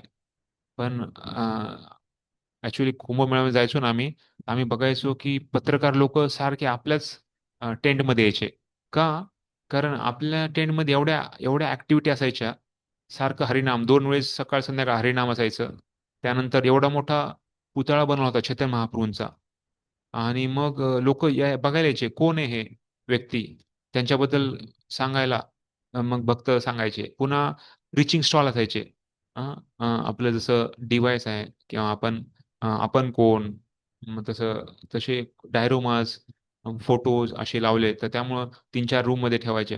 मग लोक यायचे, मग त्यांना सांगण्यासाठी वेगळ्या ग्रुपला जाऊन भक्त त्यांना प्रिचिंग करायचे, प्रचार करायचे. पुस्तकं, तर ग्रंथ आपले वितरण करायचे. तर ते म्हणतात की बाकी आम्ही बऱ्याच ठिकाणी जातो, पण त्यांच्यामध्ये काही असं हालचाल नाही, काही असे म्हणजे मोठमोठाले पंडाल बांधलेत, पण काही होत नाहीये. पण तुमच्यामध्ये सारखं काही ना काहीतरी चालू आहे म्हणे. तर त्यासाठी ते यायचे, मुलाखत घ्यायचे आपल्या ह्याच्यामध्ये टेंटमध्ये येऊन. तर सांगायचा उद्देश आहे की फक्त सिद्धी, कर्मी, ज्ञानी, योगी हे तिन्ही पण आहेत. तर ह्याच्यामधून आपण पापाची म्हणजे आहे ते कर्मफळ आपण नष्ट करू शकतो. पण जी वृत्ती आहे, ती वृत्ती तोडण्यामध्ये आणि खास करून अज्ञान तोडण्यामध्ये ते समर्थशाली ठरू शकत नाही. आणि त्यासाठी भक्ती मार्ग हाच उपाय दिलेला आहे. आणि आपल्याला जर सांगितलं की तपो दिव्यम पुत्र कायने सत्वम शुद्धेत यस्मात ब्रह्मसौख्यम तो अनंतम. ऋषभदेव आपल्या पुत्रांना उपदेश देतात 5व्या स्कंदामध्ये की भक्तीमध्ये पण तपस्या आहे, पण ती दिव्य तपस्या आहे. का? कारण ही दिव्य भगवंतांना आकर्षित करण्यासाठी तपस्या आहे. जसं आपण एकादशीचं व्रत पालन करतो किंवा आता हा अधिक मासमध्ये व्रत पालन करतोय, तर भक्त पण तपस्या करतात, व्रत पालन करतात, पण त्यांचा उद्देश भगवंताची कृपा प्राप्त करणे, भगवंतांच्या प्रसन्नतेसाठी व्रत करणे हा आहे. तर त्यामुळे तपस्या आपल्याला पण दिलेली आहे. असं नाही की तपस्या नाही आहे. ती तपस्या आपण अनंतेने केलं पाहिजे. भक्तीची तपस्या कशी आहे की अ, सुरुवातीला ते दुःख वाटतं, पण शेवटी ते खूप आनंद देणार आहे. भौतिक जगात ही तपस्या आहे, पहिल्यांदा खूप आनंद देते, पण नंतर ती क्लेश देणारी आहे. तर म्हणजे सकाळी लवकर उठणे, रात्री लवकर झोपणे ही तपस्या आहे भक्तांना खास करून. पण हळूहळू जर आपण ते करत राहिलं, तर आपल्याला ते स्वाभाविक राहील. तर भक्तीचे काही नियम पालन करणे, तर त्याला थोडंसं कठीण आपल्याला व्रत, जो नियम पालन करतो व्रत कडक, त्यानं तो हळूहळू मग त्याचा ते आनंद घेऊन ते बनू शकतो, पालन करू शकतो. तर त्यासाठी इथे प्रभुपादांनी अशा प्रकारे आपल्याला सांगितलंय की कशा प्रकारे हे जे श्री रूप गोस्वामीने आपल्या पद्धती दिलेली आहे, ती पद्धती आपल्याला पालन करायची आहे. आणि ज्याद्वारे ब्रह्मचर्या आणि तपस्या या दोन्ही गोष्टी, गृहस्थ पण ब्रह्मचारी आहेत, गृहस्थ ब्रह्मचारी आपण त्यांना म्हणतो. तर आणि ब्रह्मचारी ब्रह्मचारी, तर नैष्टिक ब्रह्मचारी आणि गृहस्थ ब्रह्मचारी असे दोन्ही ब्रह्मचारी. तर ब्रह्मचर्याचं व्रत सर्वांनी पालन करायचं, असं नाही की फक्त ब्रह्मचार्याने. पण अ, अ, ते व्रत पालन केल्यानं आपल्याला या शुद्ध सात्विक जीवन जगण्यासाठी मदत होते. त्यामुळं हे व्रत पालन करण्यामुळं आपल्याला शक्ती मिळते, ज्याद्वारे आपल्याला इंद्रिय संयम करण्यामध्ये, मन संयम करण्यामध्ये आपल्याला खूप फायदा होतो. आणि बाकी मग या गोष्टी इथे सांगितलेल्या त्यांनी. तर पण त्यासाठी सांगितलंय भक्तांचा संघ. त्यामुळे 3 गोष्टी आपण सांगितल्या: भक्तांचा संघ, 4 नियमांचे पालन आणि आपल्या इंद्रियांना भगवंताच्या सेवेमध्ये. ऋषिकेन ऋषिकेश सेवनम भक्ती रुचते. ऋषिकेन ऋषिकेश, जे ऋषिकेन जे आपले इंद्रिय आहेत, त्या इंद्रियांच्या स्वामीच्या सेवेमध्ये लावण्यानं त्याची शुद्धता आहे, त्याचं सार्थक आहे. त्यामुळं ऋषिकेन ऋषिकेश सेवनम भक्ती उच्यते. तर भक्ती म्हणजे आपल्याला वाढ बनवण्यासाठी आपल्याला ज्या मालकाचे जे गोष्टी आहेत त्या मालकाच्या सेवेमध्ये लावण्यानं त्याची पूर्णता आहे. हरे कृष्ण. आणि त्यानंतर मग आता प्रभुपाद इथे आपल्याला वाचो वेगम बद्दल आता सांगणार आहेत. कशा प्रकारे हा पहिला जो महत्वाचा घटक आहे वाचो वेगम म्हणजे आपल्या वाणीवर आपल्याला संयम ठेवणं आहे. तर ते आता वाचायचं आहे. हरे कृष्ण. येस प्रभूजी. उपेंद्र सेवक प्रभू पुन्हा तरी हरे वाचायला लावा. कृष्ण. हरे कृष्ण. अनुराधा माताजी वाचताय? हरे कृष्णा प्रभूजी बोला. हा, वाचा. धन्यवाद. मनुष्याने सर्वप्रथम आपली वाणी नियंत्रित केली पाहिजे. आपल्यापैकी प्रत्येकात बोलण्याची शक्ती आहे आणि संधी मिळताच आपण बोलण्यास प्रारंभ करतो. जर आपण कृष्ण भावने संबंधी बोलत नसलो तर सर्व सर्व प्रकारच्या निरर्थक गोष्टींविषयी बोलतो. शेतातील बेडूक डराव करून बोलतो. त्याचप्रमाणे जीभ असणारा प्रत्येक जण जरी निरर्थकच बडबड करायची असली तरी बोलण्याची इच्छा करतो. तथापि बेडकाचे ओरडणे केवळ सापालाच निमंत्रण देत असते. जरी बेडकाचे ओरडणे मृत्यूला निमंत्रण देत असले तरी त्याचे ओरडणे सुरूच असते. भौतिकवादी मनुष्यांच्या आणि मायावादी तत्वज्ञानांच्या बोलण्याची तुलना बेडकाच्या ओरडण्याशी करता येईल. ते नेहमी अर्थहीन बडबड करीत असतात व अशा रीतीने मृत्यूच्या जबड्यात पडण्याकरिता मृत्यूला आमंत्रित करीत असतात. तरीही मायावादी तत्वज्ञानाला वाटते त्याप्रमाणे वाणी संयमित करणे म्हणजे मौनव्रत धारण करणे नव्हे. काही काळाकरिता मौनव्रत सहाय्यकारक ठरू शकते पण अखेरीस ते निष्फळच होते. श्रील रूप गोस्वामींनी निर्देशित केलेला संयमित वाणीचा अर्थ म्हणजे कृष्णकथा करणे होय. अर्थात भगवान श्रीकृष्णांचे गुणगान करणे होय. जिभेद्वारा भगवंतांच्या नाम रूप गुण आणि लीलांचे महिमागान करता येते. कृष्णकथेचा प्रचारक हा सदैव मृत्यूच्या पाशातून मुक्त असतो. वाणीच्या आवेगाचे संयमन करण्याचे हे महत्व आहे. धन्यवाद. हरे हरे कृष्ण. हरे कृष्ण. तर हा सर्वात पहिला वेग आहे वाचो वेगम. जो वेग सर्व बाकी इंद्रियांवर संयम ठेवतो तो खास करून इंद्रियामध्ये 5 इंद्रियामध्ये सर्वात महत्वाचा वेग आहे तर तो आहे वाचो वेग. त्यासाठी रूप गोस्वामी सर्वात प्रथम त्याची वर्णन करतात वाचो वेगम.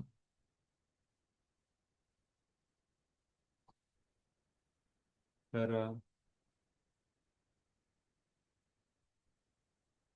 हा तर प्रत्येकाला बघा हे प्रत्येक व्यक्तीला काही ना काहीतरी दाखवायचंय की मी किती मोठा आहे. जे आपण जेव्हा रेल्वेमध्ये जातो तेव्हा बघतो लोक सारखे बडबड करत असतात. हा आपल्याला झोपायचं असेल रात्री 9ला तर लोकांची बडबड संपत नाही कधी कधी. आणि ते बडबड कशाची करतात काय राजनेते किंवा लोकांना दाखवायचंय मला किती ज्ञानवान आहे मला किती मोठं ज्ञान आहे. तुम्हाला काय माहित नाही जास्त तर ऐका माझं.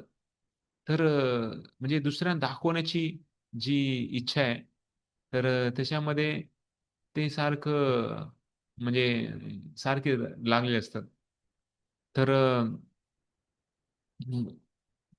तर इथे सांगतायत रूप गोस्वामी की आपल्याला जी इच्छा आहे बोलण्याची तर ती इच्छा आपल्याला सेवेमध्ये लावायची आहे भगवंताच्या. तर कशी लावायची आहे की भगवंताबद्दलचं गुणगान गावा. ठीक आहे तुम्हाला बोलायची इच्छा आहे ना भगवंताबद्दल बोला. निरर्थक ज्या गोष्टी बोलण्याची जी आपण वृत्ती आहे त्याला आपल्याला पॉझिटिव्ह बनवायचं आहे निगेटिव्हचं पॉझिटिव्ह करायचं आहे. तर ते कसं भगवंताशी जोडून. प्रभुपाद सांगतात की श्रीमद भागवतामध्ये असा एकही रस नाहीये जो भागवतात नाहीये. हा जो लोक लोक लोकांना फाईट पाहिजे. हा लोकांना अम, लोकांना लव्ह स्टोरी पाहिजे तर बघतो आपण भगवंताचे प्रेममय कथा आहे. रुक्मिणी आणि कृष्ण. रुक्मिणी स्वतःचं लव्ह लेटर भगवंताला पाठवते प्रेमपत्र भगवंताचं संबंध आहे. फाईट बघतो आपण कशा प्रकारे भयानक मोठमोठाले युद्ध आहेत. हा ते पण भागवतामध्ये आहेत. वृत्रासूर आणि इंद्राचं कथा आहे. वेगळं. तर प्रभुपाद सांगतात की वैदिक ग्रंथामध्ये पण सर्व काही आपल्याला मिळू शकतं. भक्तिशास्त्र सांगतात की भक्तीचे जे पेपर आहेत, जसे भौतिक जगामधले पेपर एका एका दिवसाला निघतात, भक्तिशास्त्र सांगतात म्हणतात की प्रत्येक मिनिटाला पेपर निघायला पाहिजे भक्तीमध्ये. का? कारण भगवंताच्या एवढ्या मोठ्या अनंत लीला आहेत, त्याचं वर्णन करण्यासाठी म्हणजे आपण बघतो की एक मुख कमीच नाही, कमी पडतंय.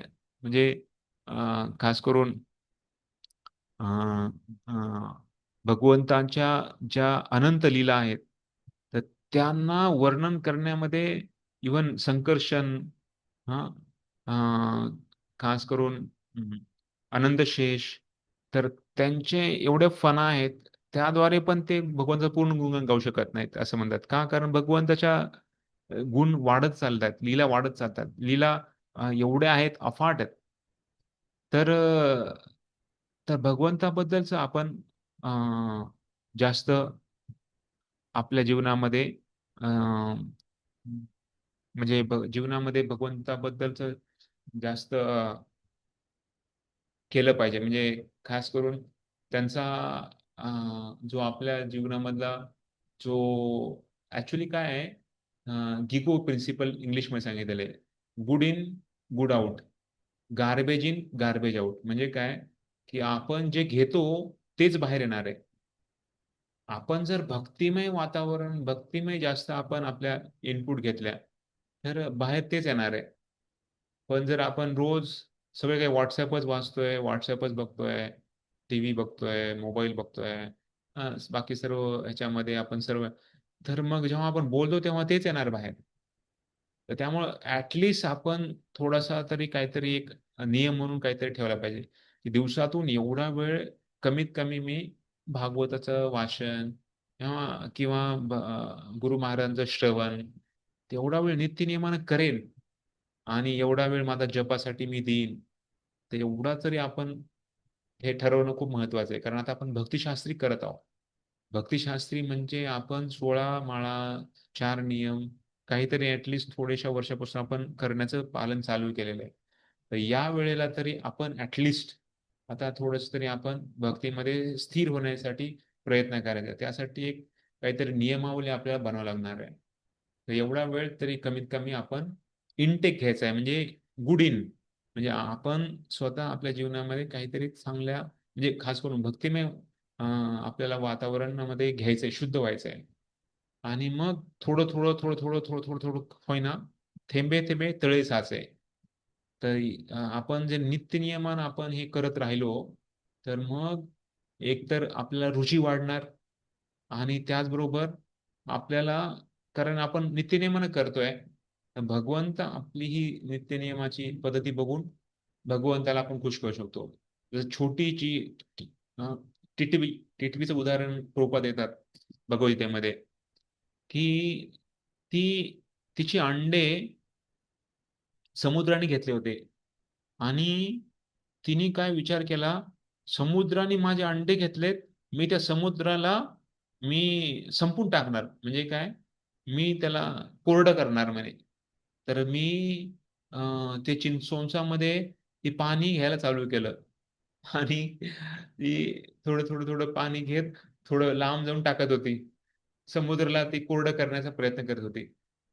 पण काय झालं, तुला माहिती आहे काय झालं? ते पक्ष्यांचा राजा हरे गरुड पाहिला. गरुडजी आले, गरुडजी. आणि हम्म. गरुडजींनी म्हणले, आता ती आयुष्यभर नाही, कितीतरी हजारो आयुष्य जरी तिने केलं तरी ती समुद्राला कोरडं करू शकते का, संपू शकते का? नाही संपू शकत. पण कृपा आकर्षित झाली. त्याच्यामुळं आपण जेव्हा भक्तिमय कार्य करतो, तर ती कृपा आकर्षण करण्याचा आपला हेतू आहे, भगवंताला आकर्षण करणं. तर भगवंत तर ते अं, ते त्यांना काही म्हणजे जरूरत नाहीये, पण तरी पण भक्तांच्या प्रेमाचं आदान प्रदान करण्यासाठी ते तत्पर आहेत. तर त्यामुळं गरुडजी त्यांना खुश झाले, आणि गरुडजींनी तेव्हा ऑर्डर दिली समुद्रदेवाला, आजच्या आज त्यांना त्याचे अंडे वापस कर म्हणून. त्याचप्रमाणे आपण गुरूंच्या अध्यक्षतेखाली, गुरूंच्या आदेशानुसार आपण आपली भक्ती करत आहोत. तर आपले प्रयत्न तर त्या चिठ्ठीसारखे आहेत, पण गुरुजनांचे आणि आपल्या आचार्यांचे जे आहेत, तर ती शक्ती त्या गरुडीसारखी आहे. तर ती आपल्याला आकर्षित करू शकते. आणि मग ते अंडे म्हणजे भगवंताची कृष्ण प्रेम आहे. तर ते आपल्याला हिसकावून घेतले मायाने, आणि ते आता मिळत नाही आपल्याला. तर ते मायाशक्ती खूप प्रबळ आहे, अशीच नाही देऊ शकत. पण आपण गुरुला, कृष्णाला, आचार्यांना, गुरुंना आणि आचार्यांना वाहन करतो, आपल्या जे प्रार्थना पण करतो, आणि आपल्या भक्तीच्या पद्धतीनं आपण त्यांना दाखवून देतो की कृपया तुम्ही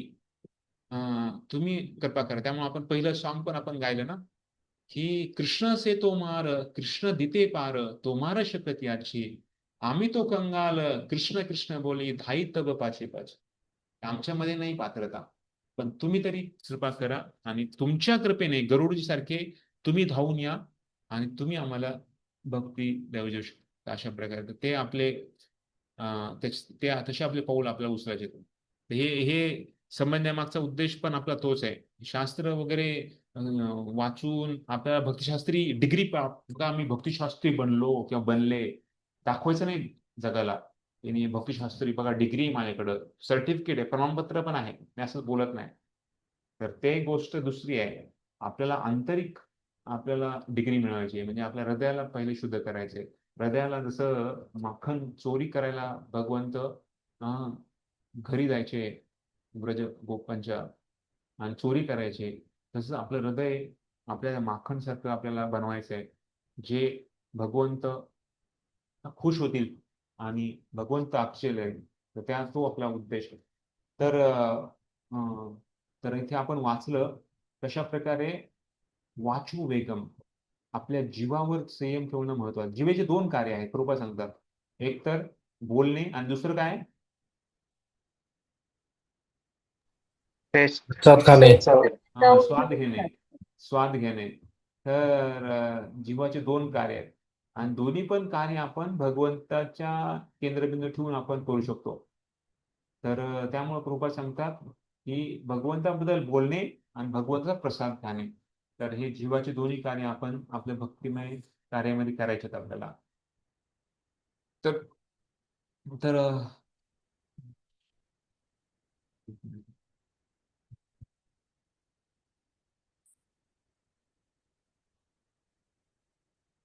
तत्पूर्वी कुणाचा काही प्रश्न आहे का?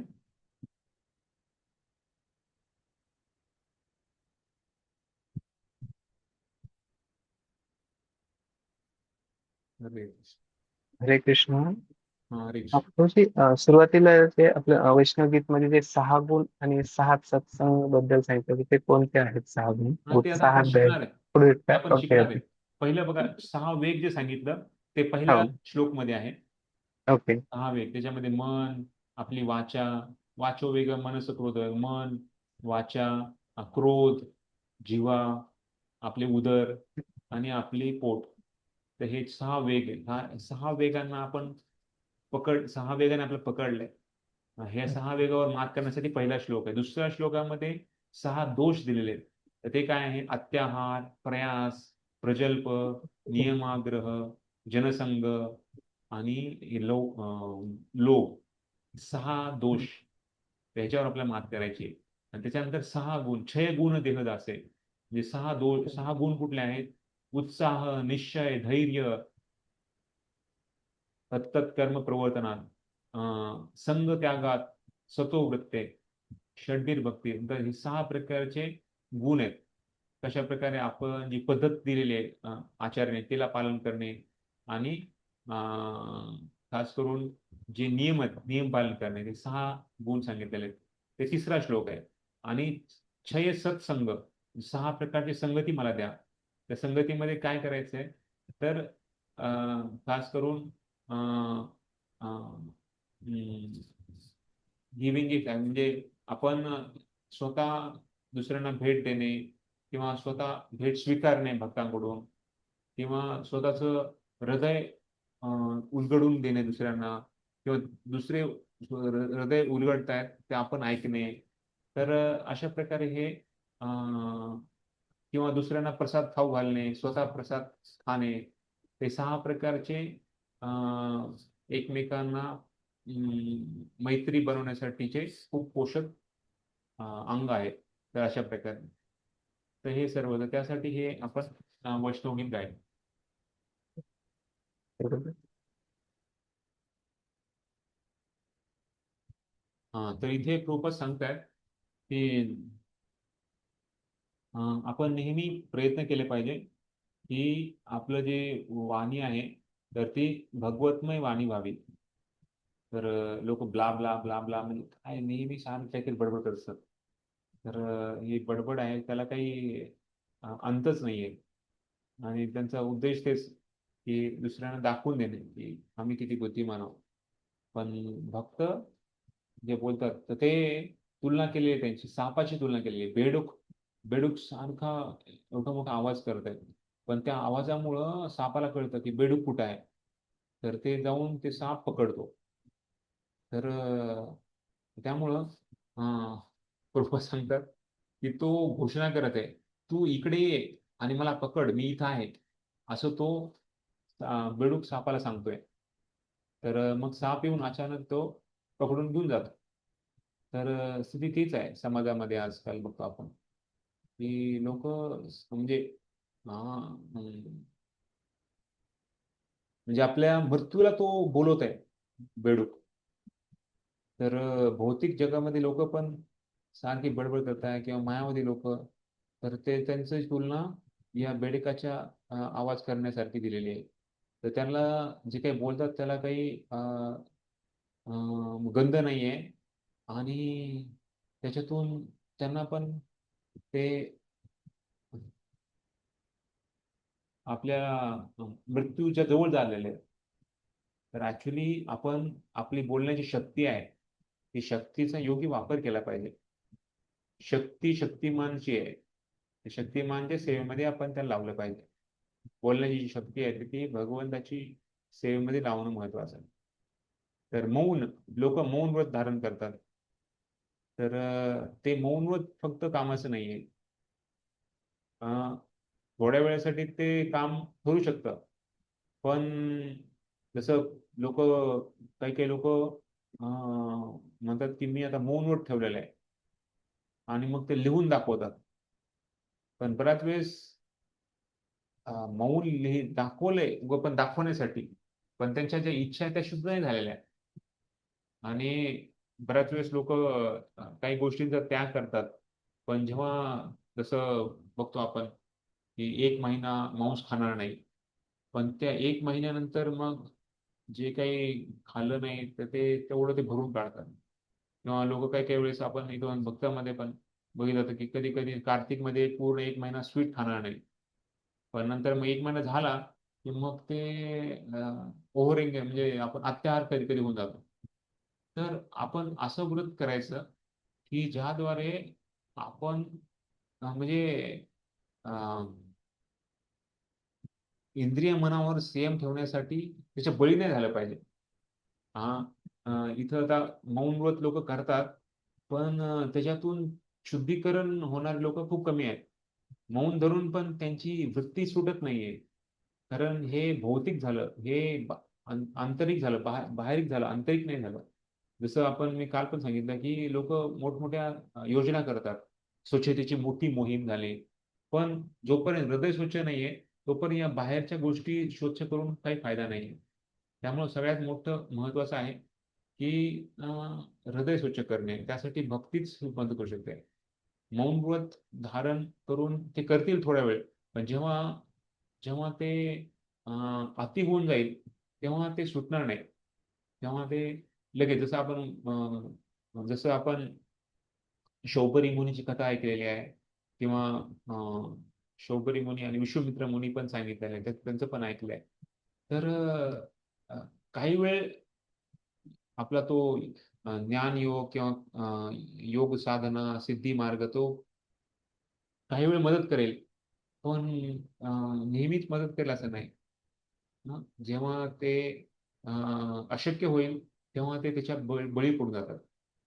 तर रूप गोस्वामी सांगतायत कृष्ण कथा आणि आपली जी बोलण्याची जी म्हणजे खास करून बोलण्याची वृत्ती आहे ती भगवंताशी संबंधित भगवंताच्या गुणगान गाण्यामध्ये लावली पाहिजे. आणि त्याच्यामुळे सांगितलंय जे प्रचारक आहेत ना ते प्रचारक या ज्या मृत्यूरूपी चक्राच्या पलीकडे आहेत. म्हणजे त्यांनी ऑलरेडी भगवन मुक्तीच्या पलीकडे ऍक्च्युली मुक्ती म्हणजे भगवंताचे भक्त ब्रह्ममध्ये विलीन व्हायचं नाहीये. मुक्ती म्हणजे आपली जी शाश्वत स्वरूप आहे स्वरूपेण व्यवस्थिती म्हणजे आपल्या स्वरूप मध्ये आपल्या पुन्हा एकदा स्थापना होणे त्याला मुक्ती म्हटलं जातं. भगवंताच्या भक्तांना मुक्ती म्हणजे भगवंताशी विलीन नाही व्हायचं पण आपल्या स्वरूप स्थितीमध्ये पुन्हा एकदा जाणे त्याला मुक्ती म्हटलं जातं भक्तीच्या डेफिनेशन मध्ये. तर प्रल्हाद महाराज सांगतात प्रायण देव मुनया सौमित्तू कामा मौनम चरंती विजनेन परार्थनिष्ठा. श्रीमद भागवतामध्ये 7व्या स्कंदामध्ये 9व्या अध्यायामध्ये 44 श्लोक आहे. त्याच्यामध्ये प्रल्हाद महाराज सांगतात की भगवान कृष्ण नरसिंहदेव मी बघतो की खूप काही लोक आहेत जे साधू लोक आहेत पण ते स्वतःच्याच मुक्तीसाठी स्वतःच्याच जीवनामध्ये त्यांना म्हणजे रत असतात. इच्छा असते की मला माझं जीवनामध्ये मी इथून परे जावं भगवंताची प्राप्ती व्हावी किंवा मला इथून या भौतिक जगातून निघून जावं. तर हे स्वतःच्याच जीवनाचा विचार करतात. एवढे मोठमोठाले शहर आहेत हा पुन्हा एवढे मोठाले गाव आहेत तर त्याच्याबद्दल ते विचार नाही करत. ते जातात हिमालयामध्ये किंवा जंगलामध्ये आणि तिथे मौन व्रत धारण करतात. तर दुसऱ्यांना उद्धार व्हावा त्याच्याबद्दल ते विचार करत नाही. पण भगवंता मी तसा नाहीये. माझी इच्छा आहे सगळेजण या भौतिक जगाच्या बंधनातून मुक्त व्हावेत आणि या जोपर्यंत हे जे मूर्ख आणि जे नालायक लोक आहेत त्या लोकांचा उद्धार होत नाही तोपर्यंत मला भगवत धाम जाण्याची इच्छा नाहीये असं प्रल्हाद महाराज प्रार्थना करतायत. आणि इथं आणखी एक सांगतायत नयद वचश्चित्र पदम हरे रेशो जगत पवित्रम प्रगणित करीचित तद्वायसम तीर्थ उशंती मानसा नयत्र हमसा निर्मतृ शिष्य. तर पहिल्या स्कंदामध्ये 5व्या अध्यायामध्ये 10वा श्लोक आहे. त्याच्यामध्ये सांगितलेलं आहे की जे शब्द भगवंताचं गुणगान गात नाही कारण भगवंताचे गुणगान गाल्याने शब्दच या भौतिक जगाचे वातावरण शुद्ध करू शकतात. पण जे शब्द या भगवंताचे गुणगान गात नाही ते शब्द जे साधू लोक आहेत तर ते जसं एखादा कावळा आहे तो एकदम म्हणजे कचऱ्याच्या डब्यात जात असतो तिथं तसली जागा ते पकडतात म्हणजे तशी जागा ते मानतात. कारण अं, अं, कारण जे भगवंताचे महान भक्त आहेत ज्यांनी या भौतिक जगामध्ये राहून पण भगवंताच्या धामात राहण्याची अनुभव घेतात तर त्यांना थोडा सुद्धा आनंद मिळत नाही त्या जागी. जसं आपण हंस बघा इथं किती सुंदर पाण्याच्या कमळाच्या ह्याच्यामध्ये ते आनंद घेत आहेत. पण कावळे मात्र एकदम म्हणजे जसं कचऱ्याच्या डब्याच्या तिथे ते शोध असतात. एवढं म्हणजे चांगली जागा असली पण तिथे ते जाणार नाही. त्यांना फक्त जिथे खरंच बघा तिथेच. तर अशा प्रकारे तर त्यामुळं सांगितलंय की भक्ती सांगतात उद्देशामृतमध्ये की भौतिक जे आपण भौतिक तुलना आहे किंवा भौतिक संबंध आहेत तर आपली स्वभाव आहे भौतिक स्वभाव तर ते या तीन गोष्टींना प्रदान करतं. ते एक तर आहे की बोलण्याची प्रवृत्ती किंवा मानसिक जे आपल्याला विकार आहेत खास करून आसक्ती आणि क्रोध आणि शारीरिक विकार त्याच्यामध्ये खास करून जे जिवा उदर आणि आपली पोट तर त्याबद्दल. तर हे जेवढं आपण भौतिक दृष्ट्या आपण आपली तुलना करू भौतिक जगामधले गोष्टींशी आपण स्वतः संबंध बघू तेवढं हे सगळं आपण या भौतिक जगाच्या द्वारे आपल्याला हे अनुभव घेऊ शकतो. आणि त्यामुळं आपण ह्या गोष्टीमुळे आपलं जे जीवन आहे ते पण एक दुःखमय होऊन जातं. त्यामुळे तपस्या म्हणजे काय आहे? की तपस्या म्हणजे या वेगांना दमन करणे. त्याला खरं तपस्वी म्हटलेलं आहे. आणि शेवटचं म्हणजे यानं काय होईल तर यामुळं आपल्या भौतिक प्रकृतीच्या स्वभावापासून आपण मुक्त होऊ. तपो दिव्यम पुत्र कायेन सत्वम शुद्धेत यस्मात ब्रह्मसौख्यम त्वनंतम. तर अशा प्रकारे या वाचो वेगम द्वारे आपल्याला शिकायचं आहे की आपण कशा प्रकारे आपली वाणी आहे तर ती भगवंताच्या सेवेसाठी घातली पाहिजे. तर जेवढं शक्य तेवढं आता आपण घरामध्ये आहोत, ग्रस्त आहोत, तर ग्रस्त आहोत पण आपला जो उद्देश आहे तो घर गृहस्थीचा उद्देश काय आहे की आपण आपल्या घरामधले वातावरण भौतिक लोकांसारखं नाही असलं पाहिजे. आपण भगवंताचं घर आहे. आपले सर्व नातेवाईक भगवंताचे आहेत. पत्नी असू द्या, मुलं असू द्या, सर्वजण आपण भगवंताचे आहोत आणि भगवंताच्या प्रसन्नीसाठी आपण इथे कार्य करत आहोत. या भावनेने आपण राहत आहोत. मग भाजीपाला आणणे, घर साफ करणे, किराणा माल आणणे, जे काही आपण करतो ते सर्व उद्देश आहे की भगवंताच्या सेवेमध्ये भगवंतासाठी आपण करणार आहोत. या भावनेमधून आपण केलं ना ते शुद्ध बनेल. आणि खास करून आपल्या सांगितल्याप्रमाणे रोजच्या जीवनामध्ये थोडासा तरी वेळ आपण भक्तीसाठी खास करून बाजूला काढून ठेवला पाहिजे. जेणेकरून आपण थोड्या थोड्या थेंबे थेंबे तळे साचे अशा प्रकारे आपण करत राहू. आणि शेवटी अं, या या जगामधल्या सगळ्या गोष्टी इथेच राहणार आहेत. किती जरी मोठा व्यक्ती असेल, किती जरी मोठा नेता असेल, शेवटी जोपर्यंत भक्त नाही ना तोपर्यंत तो आज आपल्याला वाटेल की अरे हा खूप निस्वार्थी आहे, पण उद्या त्याचं खरं हृदय बाहेर पडूच राहणार आहे. त्यामुळे भक्तीशिवाय या भौतिक जगामध्ये सगळे स्वार्थीच लोक आहेत, द्वेष करणारे लोक आहेत. थोड्या वेळ आपल्याला वाटतं की अरे ते खूप चांगले आहेत, पण नंतर आपल्याला कळून येईल की अरे नाही, तो व्यक्ती तसाच आहे. त्यामुळं आपल्याला फक्त खरी शुद्धता देऊ शकते. यासाठी सर्वात पहिला माध्यम आहे वाचो वेगम. आपल्या वाणीवर आपल्याला संयम ठेवणं महत्वाचं आहे. त्यासाठी जेवढं शक्य तेवढं आपण नामस्मरण वाढवण्याचा प्रयत्न केला पाहिजे. 16 माळा जपा माळावर आणि अगणित माळाच्या बाहेर म्हणजे निरंतर आपण नामजप करू शकतो. जेवढं शक्य तेवढं खास करून या अधिक मासमध्ये आपण करायचा प्रयत्न करूया.